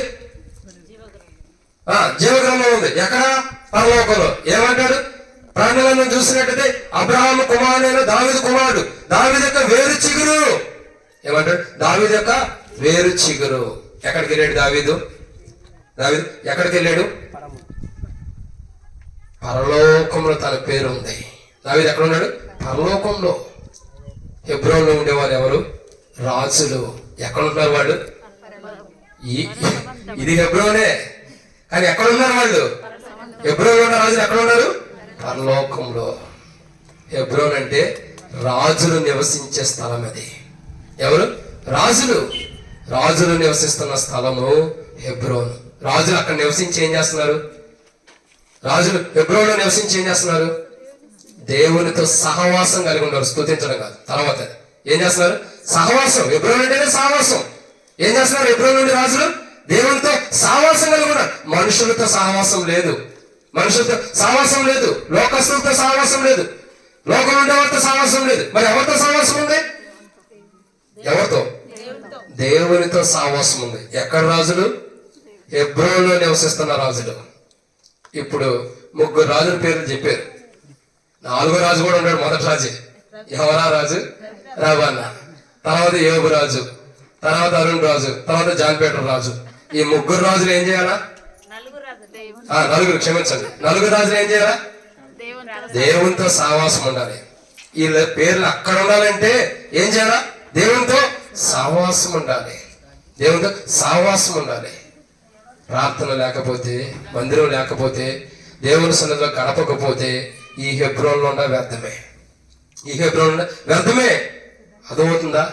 ప్రాముఖ్యంగా రాణి కాదు గుర్తుపెట్టుకోవాల్సింది, రాజులు గుర్తుపెట్టుకోవాలి. ఇంటికి ఒకే రాణి ఉంది, రాజులైతే నలుగురు ఉంటారు. కానీ రాజులు గుర్తుపెట్టుకోండి. ఏమన్నారా? ఏమన్నారు? ఇంట్లో మీరు సంతోషంగా ఉండాలంటే ఏం కావాలా? దేవునితో సహవాసం. ఎక్కడ? ఇంట్లో ఉండాలా? దేవుని మందిరంలో కూడా దేవునితో సహవాసం ఉండాలి. సేవకుడు చెప్పాడు ఈ వారం అని చెప్పి జనవరి 1st వచ్చి మరి మానేయొద్దు. సేవకుడు చెప్పాడు. మనం అంతేనక్క, సంవత్సరానికి మనమే స్వస్థత కోసం మానేస్తాం కదా. ప్రతి ఒక్కటే, ఏ భేదం లేదు, అందరం ఒకటే. అమ్మ పుట్టింది మేనమా తెలియదు అన్నట్టు నాకు తెలీదా? కాబట్టి ఏది మిస్ అవ్వదు, మిస్ కాదు, అన్నీ గుర్తే. కాబట్టి రాజులందరూ ఏం చేయాలా? దేవునితో సహవాసం ఉండాలి. ఏ దేవునితో? మనల్ని సృష్టించిన దేవునితో, మనకి గృహాన్ని ఇచ్చిన దేవునితో. ఈ గృహం కావాలని మనం మొరపెట్టుకున్నప్పుడు మన మొర విని మనకి గృహాన్ని ఇచ్చిన ఆ దేవుని రాజులకు రాజుతో మన సహవాసం ఉండాలి. ఒక మాట చెప్పి నేను ముగిస్తా. సొలొమోను రాజు అయిన తర్వాత చుట్టుపక్కల ఉన్న రాజులతో ఏం చేశాడు? సమాధానం కలిగి ఉన్నాడు. కాబట్టి ఏం జరిగింది? గొడవ జరగల, యుద్ధాలు లేవు, అందరూ కలిసిపోయి ఉన్నారు. ఎందుకు? ఈ రాజు మరొక రాజుతో సమాధానంగా ఉన్నాడు. పరలోకమున్న రాజుతో భూమి మీద ఉన్న రాజులు ఏం చేయాలా? సమాధానం కలిగి ఉండాలి. అప్పుడు యుద్ధాలు ఉండేవి మన కుటుంబం మీద. యుద్ధాలను, గొడవలను, కొట్లాటలను, భేదాలను సమాధానంగా ఉంటాం. ఆ రాజుతో ఎప్పుడైతే మనకు భేదం వచ్చిందో, ఏ రాజు? ఏడుకొచ్చిన నలుగురు రాజులు కాదు, పరలోకమున్న దేవుని రాజు, దేవుడైనా ఆ రాజుతో ఎప్పుడైతే మనకు భేదాలు వస్తాయో ఖచ్చితంగా మన కుటుంబంలో కూడా భేదాలు వస్తాయి. ఇదన్నమాట. 6. 7వ విషయం చూద్దానండి. 7గా చూసినట్లయితే యెహోషువ గ్రంథం 20వ అధ్యాయం 7వ వచనం. ఇప్పుడు మన భోజనం ఆలస్యం అవడానికి కారణం ఏంటి? మనమే 10ంటికి కూడి కంటే 1:30కు మొదలు పెట్టాం. 2 దాకా వచ్చింది. రండి యెహోషువ గ్రంథము 20వ అధ్యాయం 7వ వచనం. హెబ్రోన్ ఎలాంటిది? హెబ్రోన్ ఏముంది? యెహోషువ గ్రంథం 20వ అధ్యాయం 7వ వచనం. యెహోషువ గ్రంథం 20వ అధ్యాయం 7వ వచనం. అప్పుడు వారు నఫ్తాలీల మన్యములో, గలిలయలో, కాదేషును, ఎఫ్రాయిమీల మన్యమందరి షెకెమును, యోధా వంశస్థుల మన్యమందరి హెబ్రోనును, కిర్యాత్ అర్బాను ప్రతిష్ఠించిరి. హెబ్రోన్లో ఏముంది? ప్రతిష్ఠత. హెబ్రోన్ ఎలాంటిది? ప్రతిష్ఠిత చేయబడింది. ప్రతిష్ఠిత అంటే దేవునికి సమర్పించుకున్నది. ఎలాంటిది? ప్రతిష్ఠిత అంటే సమర్పించబడింది, దేవునికి అప్పగించబడింది అని అర్థం. ఎలాంటిది? దేవునికి అప్పగించబడింది. హెబ్రోన్ ఏం చేయబడుతూ వచ్చింది? ప్రతిష్ఠిత చేయబడింది, అంటే అప్పగించబడుతూ వచ్చింది. ఎవరికి? దేవునికి అప్పగించాలి. ఇప్పుడు హెబ్రోన్లో ఉన్నవారు అందరూ ఏం చేయాలా? దేవునికి ప్రతిష్ఠిత చేసుకోవాలా, దేవునికి ప్రతిష్ఠిత చేసుకోవాలా, దేవునికి అప్పగించుకోవాలి. మనం ఏం చేయాలా? దేవునికి అప్పగించుకోవాలి.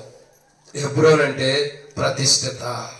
దేవునికి ఆ ప్రతిష్ఠిత అంటే దేవునికి అప్పగించుకోవటం, దేవునికి అప్పగించుకోవటం. ఇది దేవుని నామము కలిగినది, ఇది దేవుని నామం కలిగినది. ఇల్లు స్థలం ఇంకా కొద్దిగా పెద్దగా ఉంటే ఇంకో రూమ్ అయితే ఇచ్చేవాడిని. దేనికి అది? నేను చాలా సార్లు చెబుతా, ఈ మాట చెప్పి ముగిస్తున్నానండి. ముగియట్లేదు అనుకోవద్దు, నిజంగా ముగిస్తా. ప్రతి మనిషి గుర్తుపెట్టుకోవాలి, ప్రతి మనిషి గుర్తుపెట్టుకోవాలి. ఒక కొత్త ఇల్లు కట్టుకున్నామంటే బెడ్రూమ్ ఉండిద్దా లేదా? చెప్పండి, బెడ్రూమ్ ఉందా లేదా? అదే జాన్పేట, మీ ఇంట్లో బెడ్రూమ్ ఉందా? ఉందా లేదా? మరి ఇటు చూసి చెప్పు, మాట్లాడుకోవద్దు. బెడ్రూమ్ ఉండిద్దా లేదా? కిచెన్ ఉండిద్దా లేదా? హాల్ ఉండిద్దా లేదా? పోయి కుటుంబం పెద్దదైతే 2 బెడ్రూమ్లు ఉంటాయా లేవా? ఉంటాయి. మరి ప్రార్థన కదేది? ప్రార్థన కదేది? మనకు బెడ్రూమ్లు కావాలి, తినటానికి, వండుకోవటానికి, ఉండటానికి కావాలి. ఎవరన్నా వస్తే ముచ్చట్లు పెట్టుకోవడానికి ఒక హాలు కావాలి. కానీ దేవునితో సహవాసం ఉండటానికి చిన్న రూమ్ కూడా మనం చేసుకోలేకపోతున్నాం. ఎంత దుస్థితిలో ఉండమో అర్థం చేసుకోండి. ఎటువంటి స్థితిలో ఉంటామో. బెడ్రూమ్ ఉంది, హాల్ ఉంది, కావాల్సిన డబుల్ బెడ్రూమ్ ఉంది, కిచెన్ ఉంది, అన్నీ ఉంది. వంట తినడానికి వంట రూమ్ ఉంది, కాసేపు ముచ్చట పెట్టుకోవడానికి హాల్ ఉంది, పండుకోవడానికి బెడ్రూమ్ ఉంది. కానీ ప్రార్థనకేది? ప్రార్థనకేది? చాలా మంది చేసే తప్పులు అయ్యే. మంచి ఇల్లు కట్టుకుంటాం, చిన్న ప్రార్థన గది మటుకు కట్టుకోం. అందుకే మన కుటుంబాలు ఇట్లా ఉండిపోతున్నాయి నష్టాలుగా. ఇట్లా నష్టంలో ఉండడానికి కారణం అదే. ఇటువంటి బాధలు కూలిపోవడానికి కారణం అదే. అసలు ఒక మాట చెప్పమంటారా? ఇంకోసారి వాకింగ్ కూడా చెప్పొద్దు అంటారు మీరు. ఎందుకు తెలుసా? మన ఇంట్లో దశభాగం దేవుంది. నువ్వు సంపాదించే సంపాదనలో దశభాగం దేవుడిది అయితే నీ ఇంటి స్థలంలో దేవుడు కాదా? దేవుడికి సంపాదన దశభాగం లేదు. ఆ దశభాగంలో బాత్రూమ్ కడతాం మనం. ఏం చేస్తాం? బాత్రూమ్ కడతాం ఆ దశభాగంలో. ఏం జీవితం మనం జీవిస్తుంది? దేవుని జ్ఞాపకం చేసుకోక, దేవుణ్ణి మర్చిపోయి మన సంతోషాన్ని చూసుకుంటున్నాం. ప్రార్థన. మనం దేవునితో సహవాసం ఉండటానికి, మన కష్టం వచ్చినప్పుడు, మన బాధ వచ్చినప్పుడు, మన దుఃఖం వచ్చినప్పుడు, మనం ఒక రూములోకి వెళ్ళి దేవునికి రహస్యమందున దేవునికి మొరపెట్టుకోవడానికి చిన్న స్థలాన్ని కూడా దేవుని కొరకు కేటాయించుకోలేకపోతున్నాం. ఎంత దౌర్భాగ్యమైన స్థితితో. కానీ బైబిల్ అంటుంది హెబ్రోన్ ఎలాంటిదంటే ప్రతిష్ఠిత చేయబడింది. ఎవరికి? ప్రభువుకి. ప్రభుకి ప్రతిష్ఠిత చేయబడింది, మనుషులకు కాదు. ప్రభుకి ప్రతిష్ఠిత చేయబడింది. హెబ్రోన్ ఉండేవాళ్ళందరూ ఎవరు? హెబ్రోన్ ఉండేవాళ్ళందరూ ఎవరు? ప్రభుకి ప్రతిష్ఠిత చేయబడిన వారు. మీరు హైదరాబాద్ హెబ్రోన్కి వెళ్ళండి, అక్కడ లోపల ఉన్న వాళ్ళందరూ కూడా ఎవరు తెలుసా? ప్రభు ప్రతిష్ఠిత చేయబడిన వారే. ప్రతిష్ఠిత చేసుకున్నారు తమను తాము, స్త్రీలు కానీ పురుషులు కానీ. అందుకే సేవకు వచ్చింది. ప్రతిష్ఠిత అంటే సేవకే, దేవుని పని చేయటమే. సమూయేలు గురించి తల్లి ఒక మాట అనేది, 1వ అధ్యాయం 28వ వచనం అక్కడ చూస్తే, వాడు బ్రతుకు దినములని యెహోవాకు ప్రతిష్ఠితుడు. ప్రతిష్ఠితుడు అంటే దేవునికి సంబంధించిందని అర్థం. ఇది దేవుంది, దేవునికి అప్పచెబుతున్నాం, దేవుడే కాపాడుతాడు, దేవుడే కాపాడుతాడు. అది ప్రతిష్ఠిత అంటే. కాబట్టి హెబ్రోన్ ఎలాంటిదంటే దేవునికి ప్రతిష్ఠిత చేయబడింది, అంటే దేవుని ద్వారా కాపాడబడేది. Rubber band తీసండి. కాబట్టి ఎలాంటిది? కాపాడేది. కాబట్టి దేవుని వాక్యం చెప్పేమాట 7 విషయాలు చెప్పండి. హెబ్రోన్ అంటే ఎలాంటిది? మొదటిగా హెబ్రోన్ అంటే ఎలాంటిది? మొదటిగా దేవుని సన్నిధి ఉంది. సన్నిధి ఉండటం ద్వారా విశ్రాంతి. ఎవరికి? ప్రయాసపడే వారికి విశ్రాంతి. 2 ఎవరు? శాంసన్ ఏది జడకేసుకునే పనులు తెచ్చినట్టుండా? ఎవరు గట్లే మరి బాధపడతాను. కాబట్టి మొట్టమొదటిగా హెబ్రోన్ అంటే ఎలాంటిది? దేవుని సన్నిధి. దేవుని సన్నిధి ఉండేది. అంటే దేవుని సన్నిధి ఏముంది? విశ్రాంతి. ఎవరికి? ప్రయాసపడుతున్న వారికి. బైబిల్ మీద. రెండోదిగా ఎవరికి ఉంది? హెబ్రోన్ అంటే ఏంటి? రెండోదిగా ఆరాధించబడే స్థలం. మూడోదిగా ప్రార్థించే స్థలం. అది ప్రార్థన ఉంది. 4 నిత్యం ఆశ్రయదుర్గంగా ఉన్నటువంటి స్థలము. 5 నెమ్మదినిచ్చే స్థలం. 6 రాజు నివసించేటువంటి స్థలం. 7 దేవుని ప్రతిష్ఠ చేయబడింది. 8 కూడా చూద్దాం తర్వాత, ఇప్పుడు కాదు. కాబట్టి ఇక 7 విషయాల్లో హెబ్రోన్ అంటే ఎంత ధన్యత. అర్థమైందా? హెబ్రోన్ అంటే ఎంత ధన్యత. దేవుని సన్నిధి, ఆరాధన, ప్రార్థన, సహవాసము, ఇంకా బాధలు పోయేది, ఆశ్రయదుర్గమైనది. హెబ్రోన్ అంటే అంత గొప్ప హెబ్రోన్ని ప్రభు ఈ గృహానికి ఇస్తున్నాడు. ఎవరికి ఇస్తున్నాడు? ఈ గృహానికి అంత పెద్ద పేరు ఇస్తున్నాడు. తర్వాత అక్కలు అంటారు, అయ్యా మా ఇల్లు ఓపెన్ చేసి మాకు పేరు పెట్టలేదు ఏందని. తర్వాత పెడదాం. కాబట్టి ఏమంటే హెబ్రోన్ ఇది శ్రేష్టకరమైన గృహం. అక్క మీకు చెప్పా, మీరే చేయరా? ఏమని? మీ గృహం పేరు సమాధాన గృహం.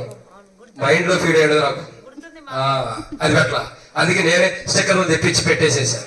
ఎందుకు? హెబ్రోను ఇంట్లోకి వెళ్తే ఇంకా ఉండే చాలా గృహాలు. ఎందుకంటే లోపల కూడా ఇంకోండి. బయటే హెబ్రోన్ ఇది, లోపల చాలా ఉండే. అవి కూడా చూద్దాం. రండి ప్రార్థన చేసుకుందాం. అవి ప్రార్థన చేసేటప్పుడు ఏదో చూడొద్దు. ప్రార్థన అయిన తర్వాత చూద్దాం అందరం. ఏదో పెట్టాడు ఇంట్లో నేను చూడొద్దు. ప్రార్థన అయిన తర్వాత అందరం చూద్దాం. ప్రార్థన. హెబ్రోన్ లాంటి గృహం అంతే. సహవాసం, ఆశ్రయదుర్గం. దేవుడు మనకు ప్రేమ ఆరాధించే స్థలం అది. మనల్ని ఆదరించే స్థలం అది. మనం ప్రేమించే స్థలం అది. అటువంటి హెబ్రోను ప్రభు మనకు అనుగ్రహించినందుకు కృతజ్ఞమై ప్రార్థన చేసుకుందాం. ప్రార్థన, చిన్న ప్రార్థన చేసుకుందాం. ప్రార్థన. ప్రేమ నమ్మకం కలిగిన తండ్రి యేసయ్యా, నీ పాలకు నాలుగు స్తోత్రాలు చెల్లించుకుంటున్నాను దేవా. మరి నీ బిడ్డలకు నీ గృహంలో మీరు దయచేసినారు.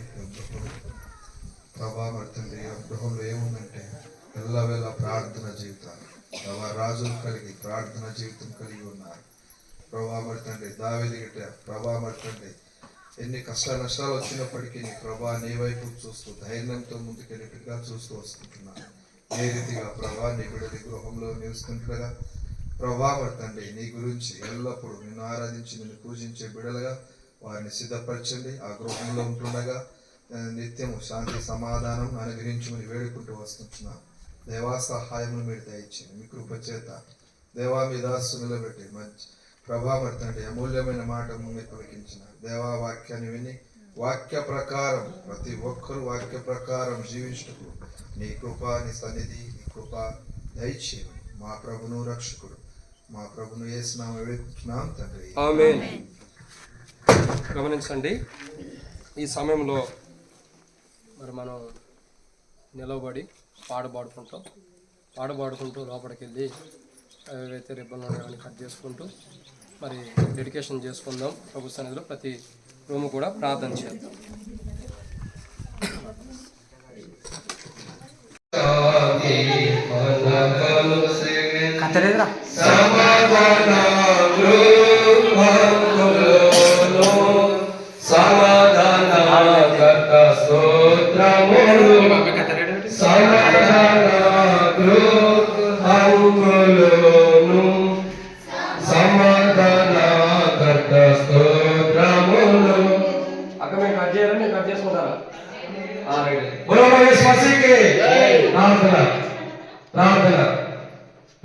తండ్రి పరిశుద్ధులైన వందనాలు.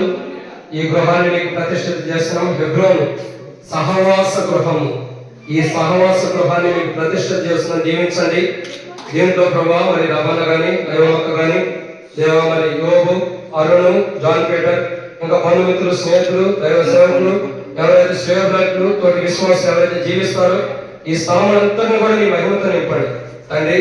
ఈ స్థలంలో నీ పరిశుద్ధాత్మ అభిషేకం ఉంచండి దేవా. ఈ స్థలంలో ఈ ఇంట్లో వారు నివసించినంత కాలం కూడా కృపాక్షేమంలో వారికి మెండుగా తెచ్చేయండి. మీతో సహవాసం, ఆరాధన, ప్రార్థన దేవా నిత్యాశ్రయంగా మీరు ఉండండి. రాజుల వలె వారికి స్థలంలో నివసించే ధన్యత దేవా మీకు ప్రతిష్ఠిత చేస్తున్న ధన్యతలన్నీ వారికి దయచేయమని, వారిని ఇంట్లో నివసిస్తున్నప్పుడు కష్టాల్లో, బాధల్లో, దుఃఖంలో మీకు మొరపెట్టుకున్నప్పుడు ప్రతి మొరని మీరు ఆలోచించి సమాధానం దయచేయమని ప్రభు యేసుక్రీస్తు నామమున ఈ ఇంటిని, ఈ గృహాన్ని హెబ్రోన్ దేవా సహవాస గృహంలో మేము ప్రతిష్టత చేస్తున్నాం. మీరే సహాయించిన దీంట్లో నీ మహిమను ఉంచండి.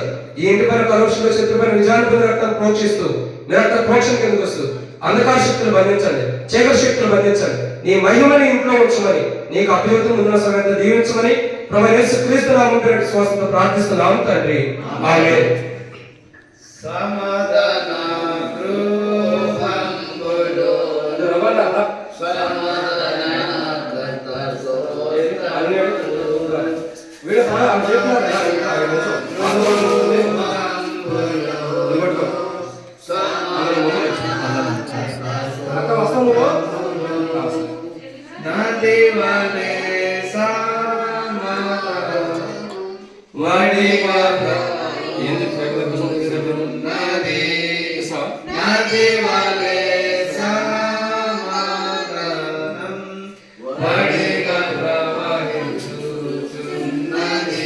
దీంట్లో లాస్ట్ లో జరిగింది ప్రార్థన.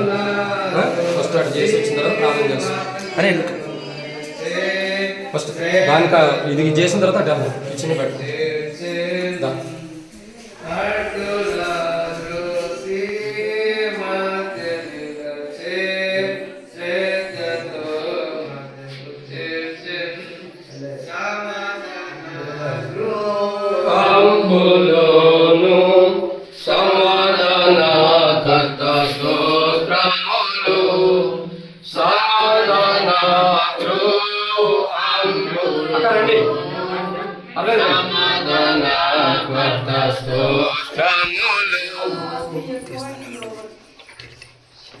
అక్కడ ఇటు వచ్చేసండి, వెనకరండి, ఇటు రండి రండి. మీ ఇల్లు మీకు కొత్తగా ఉండొచ్చు, తర్వాత పాతే సరేనా? రండి. బోలో ప్రవేశ్ మసీకి ప్రార్థన. గృహం కదా, ఇది బెడ్రూమ్ కదా, బెడ్రూమ్ ఇది మొదటిది, అది రెండోది, లేదా అది రెండు, ఇదేనా బెడ్రూమ్ చేయండి. కీర్తనలో 125 దావీదు కీర్తనలకు వచ్చిన చదవండి. దావీదు కీర్తన 125 అధ్యాయము మొదటి వచనం. చదవండి. 125 దావీదు కీర్తన 125 మొదటి వచనం. యెహోవా యందు నమ్మిక ఉంచువారు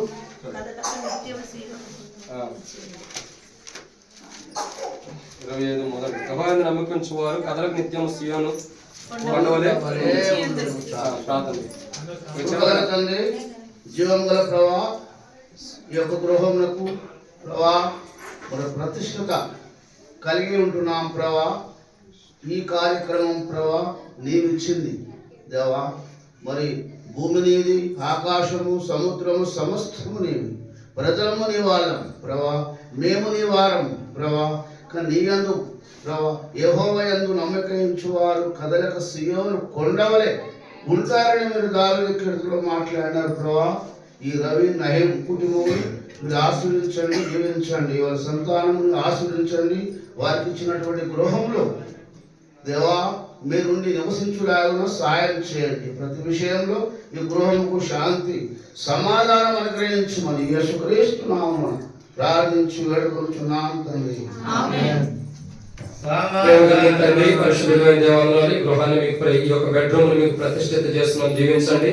ఈ గృహంలో వారు నివసించినప్పుడు ఈ బెడ్రూమ్ లో ఏ కలతలు గొడవలు లేకుండా, కష్టాలు బాధలు ఉన్నప్పుడు కూడా కష్టాలు బాధలు మీరు తోడుగా ఉండి ఈ యొక్క ప్రాంతంలో నీ మహిమతో నింపమని ప్రార్థిస్తూ దేవ ఈ బెడ్రూమ్ లో వాళ్ళు నివసించినంత కాలం మీ కృపాక్షేమం బెడ్రూమ్ లో దయచేయమని దేవ వారి దుఃఖాలు బాధలు అనారోగ్యాలు కాపాడమని ఈ రూమ్ మీరు ప్రతిష్ఠిత చేస్తూ ప్రభువైన యేసుక్రీస్తు నామమున విశ్వాసంతో ప్రార్థిస్తున్నాము తండ్రి. ఆమేన్. పర్వతములు తొలగినను మెట్టలు తారిల్లినా, పర్వతములు తొలగినను నత్తరిల్లిన కొండలు నాదు కృప నిన్నురేనని నా సమాధానము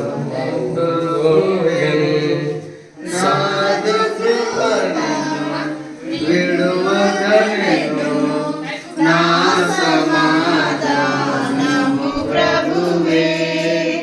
సమాధాన గృహంబులోను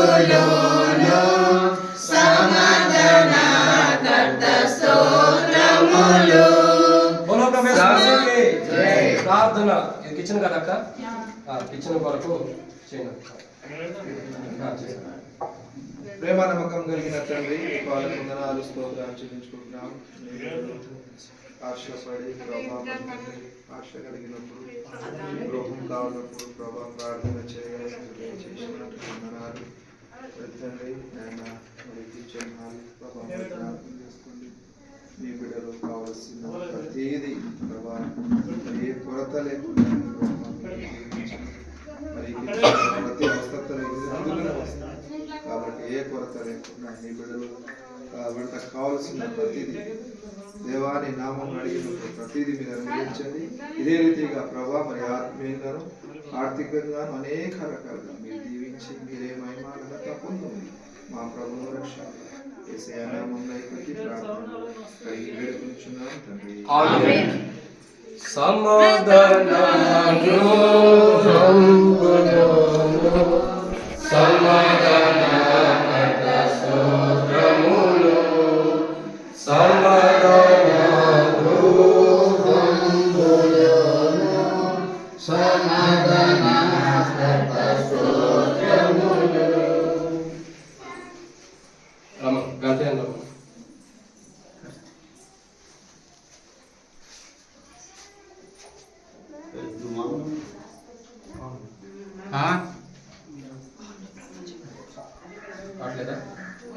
ప్రార్థన. ప్రేమ కలిగిన తండ్రి, పరిశుద్ధుడైన దేవ వందనాలు. మీరు ఇచ్చిన కృపకై మీ స్తోత్రాలు. ఈ బెడ్రూమ్ ను దీవించండి. ఇది నీ మహిమ కొరకై ఉండేలాగా సహాయం చేయండి దేవా. ఇది ప్రభావ మీ సన్నిధిలో నీ మహిమకరంగా ఉండేలాగా సహాయం చేయండి దేవా. అదే రీతిలో ప్రభావం మరి ప్రభావం జ్ఞాపకం చేసుకోనండి. వారి కుటుంబీకులుగా ఇక్కడ నివసిస్తుండగా వారికి గృహంలో కష్టాలు, బాధలు, దుఃఖాలన్నీ తొలగించి శాంతి సమాధానాన్ని మీరు దయచేయండి. వారికి ప్రతి అక్కలు తీర్చండి. ఈ యొక్క బెడ్రూమ్ లో ప్రభు వాడు ఏ రీతిలో ఉన్నప్పుడు కూడా నీకు మహిమను తెచ్చుకోండి దేవా. వారి అక్కల అవసరం కూడా తీర్చండి. వారి బాధలు, దుఃఖాలు ఈ రూమ్ లో ఉండి ఏదైతే ప్రభా వారు విలపిస్తున్నారో అవంతా మీరు ఆలకించి మహిమ పొందండి. ప్రత్యేకంగా తండ్రి ఈ గృహాన్ని మీకు ప్రతిష్ఠిత చేస్తున్నాను, దీవించండి. ఈ బెడ్రూమ్ ని మీకు ప్రతిష్ఠిత చేస్తున్నాను, దీంట్లో నీ మహిమను ఉంచండి. కల్వరిశిలో శత్రుపైన జారిపోయిన రక్తాన్ని ప్రోక్షిస్తున్నాం.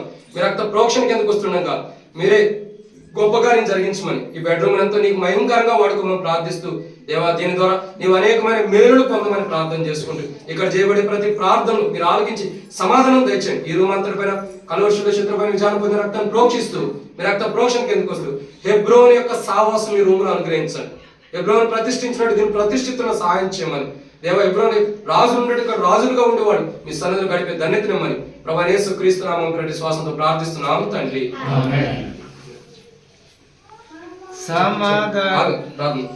ప్రార్థన చేసుకుందాం.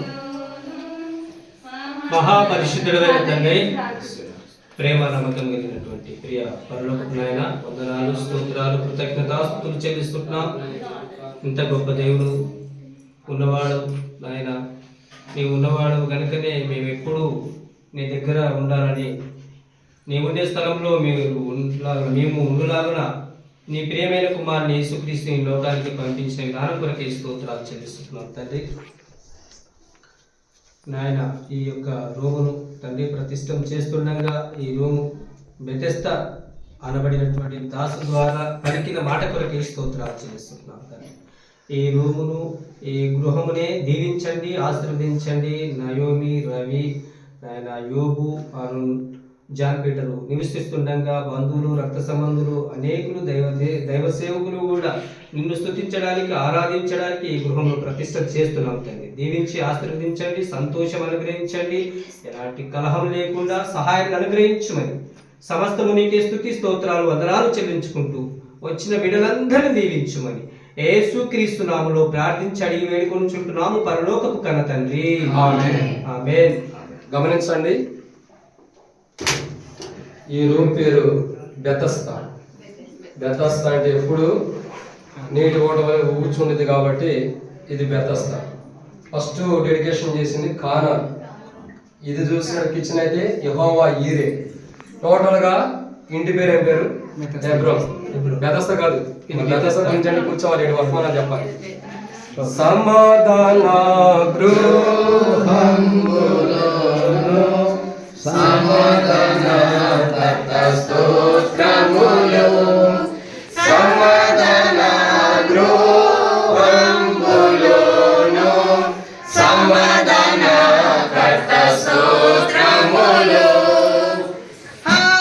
ప్రభు యేసు మసీహ్కి ప్రార్థన.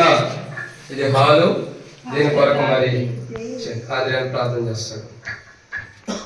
పరలోకమందున మా తండ్రి, పరిపూర్ణమైన మా ప్రభు, రాజులకు రాజు, ప్రభుల ప్రభు, రానైన యేసయ్య నామములో స్తుతిస్తూ ప్రార్థిస్తున్నాం తండ్రి. నాయన ఇంతవరకు చేసిన ప్రతి విషయంలో ఆదరణకర్తగా ఉండి నడిపిస్తున్న విధానం బట్టి నీ కోటాను కోట స్తుతులు స్తోత్రాలైనా తండ్రి. నూతనంగా ఇచ్చిన ఈ గృహాన్ని బట్టి ఎన్నో రోజులుగా అనుకుంటున్న మీ సమాధానం ఎదురు చూసి తండ్రి, ఈ గృహాన్ని ప్రతిష్ట మీకు ఇస్తున్న విధానం బట్టి నీ కోటాను కోట స్తుతులు స్తోత్రాలైనా తండ్రి. ఈ గృహానికి నివసిస్తున్న వారి పట్ల మీ దయ చూపి, కరుణ చూపి, ప్రతి విషయంలో ఆదరణకర్తగా ఉండి నడిపించమని అడుగుతున్నాం తండ్రి. నాయన మీరు పరలోక రాజ్యం కొరకు ఎదురు చూసి కృప దయచేయమని అడుగుతున్నాం తండ్రి. నీకు సమాధానంగా కలిగి ఉండి కృప దయచేయమని అడుగుతున్నాం తండ్రి. నీకు వందన స్తోత్రాలు నాయన. అన్ని విషయాల్లో చాలా దేవుడుగా నడిపించమని అడుగుతున్నాం తండ్రి. ఘనమైన తండ్రిగా ఉంటూ, ఈ సమాధానకర్తగా ఉంటూ మమ్మల్ని నడిపించమని మా ప్రమాణరక్షకుడైన యేసుక్రీస్తు నామములో స్తుతించి ప్రార్థించి వేడుకుంటున్నాం తండ్రి. ఆమేన్. పాడండి, ఏదో పాడతారు. ఆశ్చర్యకరుడు కింద లాస్ట్ వచ్చింది. ఆశ్చర్యకరుడు యేసు ఆలోచనకర్తయు,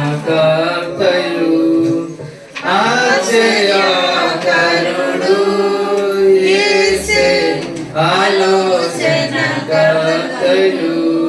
బలవంతుడే సమాధాన ప్రభు, బలపరచుతన జ్వలలను, బలవంతుడేసు సమాధాన, బలపరచుతన ప్రజలను, సమాధాన గృహంబులను,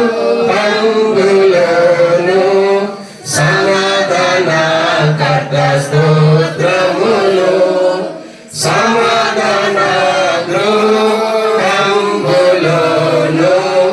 సమాధాన కర్త స్తోత్రములు. మసీహ్కి చాలు, మనం పాడొద్దు. కాబట్టి గమనించండి, మొదటి బెడ్రూమ్ కానాను, రెండో బెడ్రూమ్ పేరు బెతెస్దా, కిచెన్ పేరు యెహోవా ఈరే. హాలుకి పేరు పెట్టలేదు కాబట్టి దేవుని యొక్క నివాసం అనుకోవటమే. కాబట్టి ఇది మూడు కలిపి యెహోవా ఈరే, బెతెస్దా, కానాను, హాలు. కాబట్టి ఈ యొక్క హెబ్రోన్ అనే గృహ ప్రతిష్ఠత జరిగింది కాబట్టి దేవునికి వందనాలు. చివరి ప్రార్థన ఆశీర్వాదంతో ముగించుకుందాం. ప్రార్థన. ప్రేమ కలిగిన పరలోకమందున్న తండ్రి, మహాపరిశుద్ధుడైన దేవ, ప్రభువైన యేసుక్రీస్తు ప్రభువారి యొక్క పరిశుద్ధమైన నామమును బట్టి మీకు వందనాలు. మీరు ఇచ్చిన ఈ కృపకై మీకు స్తోత్రాలు. ఈ హెబ్రోను ప్రభా, మీ దైవ సంకల్పంలో మీరు అనుకున్న సమయంలో ప్రతిష్ఠత చేయడానికి మీరు కృపను చూపించినందుకే వందనాలు. ఈ హెబ్రోను ప్రభా మరి నీకు మహిమైనదిగా దీంట్లో మీరు నివసించండి. వారి కష్టాలు బాధలు ఉన్నప్పుడు ఆశ్రయదుర్గంగా ఉండండి. దీంట్లో రాజులు నివసించే వారుగా దీంట్లో ప్రభా ఈ హెబ్రోన్లో తండ్రి మీరే ఉండమని ప్రార్థన చేస్తున్నాం. ఈ హెబ్రోన్లో ఉన్నటువంటి గదులు, ఒకటి కానాను, మరొకటి బెతెస్దా, ఈ 2 బెడ్రూమ్లు కూడా దీవించండి. యెహోవా ఈరేగా దేవుడు, యెహోవా చూసుకునేవాడుగా నియమించబడిన, ఏ కష్టం వచ్చినా బాధ వచ్చినా ఏ ప్రమాదం రాకుండా చూసుకునేవాడు దేవుడే. కాబట్టి అందుకే కిచెన్ కి యెహోవా ఈరే అని పెట్టి ఉండగా కిచెన్ కూడా దీవించండి. ఈ హాలును కూడా దీవించండి. యెహోవా ఈరే కారణం బెతెస్దాగా దీన్ని ప్రతిష్ఠిత చేస్తున్న దీవించండి. ఈ గృహ ప్రతిష్ఠతలో మీరు తోడుకున్నందుకు వందనాలు. హెబ్రోన్లో రాజులు కూడినట్లు పర సంబంధమైన రాజులు అందరూ కూడి ఈ యొక్క గృహాన్ని ప్రతిష్ఠిత చేయడానికి మీరు ఇచ్చినందుకే వందనాలు. సమయాన్ని బట్టి స్తోత్రాలు తండ్రి. ఈ గృహం ఎప్పటి నుండి నీకు మహిమకరంగా మీరు వాడుకోండి. ఈ గృహం పైన కలువరిశిలో శత్రుపైన విజయాన్ని పొందిన రక్తాన్ని ప్రోక్షిస్తున్నాం. మీ రక్త ప్రోక్షణ కింద తెస్తున్నాం. ఈ గృహాన్ని మీరు మీకు ప్రతిష్ఠిత చేస్తున్నాం. ఏ దుష్టుని కార్యాలు, ఏ శత్రు కార్యాలు దీని మీద జరగకుండా కాపాడాలి. దీంట్లో ఉన్నప్పుడు వారికి నెమ్మది, శాంతి, సమాధానం, ఆనందం ప్రతి ఒక్కరిలో మీరు దయచేయండి. ఏది కొరత లేకుండా మీరు కాపాడాలి నా తండ్రి. ఇది హెబ్రోను ఆదరించేది, ఆశ్రయదుర్గము, దేవునితో సావాసం ఉన్నది, ప్రార్థన జీవితం కలిగినది, ఆరాధించబడుతున్న స్థలం ఇది. కాబట్టి ఈ స్థలంలో వారు ఉన్నప్పుడు నీకు మహిమకరంగా వాళ్ళు ఉంచమని ప్రార్థిస్తూ ముందున్న సమయం అంతా దీవించమని నా తండ్రి. ఆలస్యమైంది, బంధుమిత్రులు, స్నేహితులు వచ్చారు, అందరికీ ప్రభు ఆలస్యమందరూ మమ్మల్ని క్షమించమని ఈ కోరికతో దీవెనకరంగా చేసినందుకు వందనాలు చెల్లిస్తూ ఈ గృహాన్ని ఇప్పటి నుండి నీ హస్తగతములు పెడుతూ గృహంలో ఉన్న కుటుంబీకులు కూడా మీ హస్తగతం చేసుకుంటూ, మమ్మల్ని కూడా మీ హస్తగతంలో చేసుకుంటూ, మీ కృపలో మమ్మల్ని జ్ఞాపకం చేసుకుని బలపరచమని తండ్రి, సంవత్సరం చివరిలో వారికి మీరు మీ కనుదృష్టి అనుగ్రహించి దేవా, మీరు ఇచ్చినటువంటి గృహాన్ని బట్టి మీకు స్తోత్రాలు. ఎన్నో కష్టాలు, ఎన్నో అవమానాలు, ఎన్నో నిందలు, ఎన్నో బాధలు అయినప్పుడు ప్రభా, నీ నిమిత్తమై నీ కోసం కనిపెట్టుకున్నప్పుడు యెహోవా కొరకు కనిపెట్టుకున్నవారు నూతన బలాన్ని పొందుతారని లేకపోతుంది. తన ప్రియులను ఎదురించి చూడగా ఆయన బహుమానం ఇచ్చిన అన్నారు. అట్టి బహుమానం మీరు కుటుంబానికి ఇచ్చినందుకై స్తోత్రాలు. ఈ గృహాన్ని అసాధ్యమైన కాలం సమయము మీరు అనుగ్రహించి సాధ్యపరిచినందుకు వందనాలు. మీ చిత్తంలో, మీ అనుకూల దినములో దీన్ని ప్రతిష్ఠిత చేసుకోవడం కొరకై, ఈ ఇంటిని నిర్మాణం చేసుకోవడం కావాల్సిన శక్తిని, జ్ఞానమును, కృపయు, సావాసం అన్ని విషయాల్లో కూడా దేవా, ప్రతి ఆర్థికంగా కూడా మీరు సహాయం చేస్తున్నందుకు వందనాలు. ప్రతి విషయంలో ఇంటి కొరకే ప్రయాసపడి ప్రతి బిడ్డను దీవించండి, కుటుంబాన్ని కూడా దీవించమని ప్రార్థిస్తూ, ఈ కుటుంబానికి నీ మహిమను ఉంచండి, నీ కృపను ఉంచండి నా తండ్రి. ఈ యొక్క ఇంటిని ఇచ్చినందుకు వందనాలు. ఈ పునాదులు మీరే కాపాడండి. సీయోనులో వేయబడిన పునాదులు కథలకు నిత్యం ఉంటాయి అన్నారు, నిజమే. అటువంటి స్థిరమైనదిగా, నిత్యముండే పునాదులుగా ఈ సహవాసంతో కూడిన హెబ్రోను మీరు కాపాడమని మీకు అప్పచెబుతూ, ఈ హెబ్రోను ప్రతిష్ఠిత చేస్తూ, మీ నామానికి ప్రతిష్ఠించుకుంటూ, మీరే మీ కృపను మహిమ పొందమని అక్క కంటి విషయంలో మీరు జ్ఞాపకం చేసుకోనండి. ఇదిగో నువ్వు నమ్మినగా దేవుడు గొప్పగా నుంచి వస్తామన్నావు ప్రభా. ఈ నూతన గృహంలో తనకు నూతనమైన విధంలో కన్ను దృష్టిని దయచేయండి దేవా. భర్తకు రక్షణ దయచేయండి, కుటుంబానికి రక్షణ దయచేయండి, పిల్లలందరికీ రక్షణ దయచేయండి. అందరూ ఈ నూతన గృహాన్ని బట్టి ఇక నుండి దేవునితో సహవాసం కలిగి ఉండే వారికి సిద్ధపరచమని, ప్రతి అక్కను తీర్చమని, ఈ గృహాన్ని బట్టి నీ మహిమ తెచ్చుకోమని ప్రార్థన చేసుకుంటూ, ఇది హెబ్రోనే కాదు వాళ్ళ అవసరాలు తీర్చేది, వాళ్ళ దేవునితో సహవాసం ఉండే స్థలం, వారికి ఆదరణ ఉండే స్థలం, వారికి ఆశ్రయం ఉండే స్థలం, వారు ఆరాధించుకునే స్థలం, వారు ప్రార్థించుకునే స్థలం. ఈ స్థలం ఎంతో వాళ్ళు భయభక్తులు కలిగి చెప్పబడిన 7 మాటల ప్రకారం హృదయంలో ఉంచుకుని దాని ప్రకారం జీవించే వారికి కుటుంబాన్ని సిద్ధపరచమని, ఈ ప్రతిష్టతలో మీరు తోడుకున్నందుకు ఇది మీ వల్లే జరిగింది, ఇది యెహోవా వల్ల కలిగిన కాబట్టి ఇదంతా యెహోవా ఈరేగా మీరు చూసుకుంటూ వచ్చారు దేవా. ఈ విషయాలన్నింటిలో మీరు కృపను చూపించినందుకు వందనాలు. ఈ రీతిలో ప్రయాసపడిన ప్రతి బిడ్డను దీవించండి. వారికి ఎక్కడెక్కడి నుంచి అయితే మీరు ద్రవ్యాన్ని సమకూర్చారు, ఏమన్నా అప్పుడు ఉంటాయి కూడా తొలగించి అన్ని విషయాలు మీ సహాయం దయచేయమని, ముందున్న సమయం అంతా దీవించమని దేవ. ఈ ప్రతిష్టతో పాల్గొన్న దైవజనులు గాని, తోటి విశ్వాసులు గాని, సంఘస్థులు గాని అందరినీ దీవించమని, బంధుమిత్రులు అందరినీ దీవించమని ప్రభు. ఈ యొక్క రూములన్నింటినీ కూడా మీ ప్రతిష్ఠిత చేసుకుంటూ, 4 రూములు మీ ప్రతిష్ఠిత చేస్తూ ప్రభు యేసుక్రీస్తు నామం పేరటి విశ్వాసంతో ప్రార్థిస్తున్నాం తండ్రి. తొట్టెడు కూడా మనం కాపాడుటకును, తన మహిమ ఎదుట మహానందంతో నిర్దోషం నిలబెట్టుటకును, శక్తి గల మన రక్షకుడైన యేసు ప్రభు యొక్క కృపయు, ప్రేమ, సమాధానమును హెబ్రోను సహవాస గృహముకును, అదే రీతిలో రబనకిని, నయోమకకిని, యోబుకి, అరుణుకి, జాన్పేటకి, బంధువులు, స్నేహితులు, ఇరుగు సంఘస్థులకి, దైవదాసులకి, ఇక్కడ చేరిన వారందరికీ ఫిబ్రవరి యొక్క అనుభవంలో దేవుని కృపా మహిమేశ్వరం మనందరికి తోడేండి సహాయం చేయను గాక. ఆమేన్. వాగ్దానములానిచ్చి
నిన్ను పూజించి కీర్తింతును, అన్ని వేళలయందున నిన్ను పూజించి కీర్తింతును. ప్రభువా నిన్ను నే కొనియాడేదా, హల్లెలూయా పాడేదా. ప్రభు నిన్ను కొనియాడేదా, హల్లెలూయా పాడేదా. ప్రభు నిన్ను కొనియాడేదా. బోలో ప్రభు యేసు మసీహ్ కి జై. రాజుల రాజు राजन यीशु प्रभु के हेब्रोन वासन यीशु क्रिस्तु प्रभु के सियोन वासन यीशु प्रभु के यरूशलेम वासन यीशु क्रिस्तु प्रभु के हेब्रोन वासन यीशु प्रभु के बोलो प्रभु यीशु मसीह के हालेलुया।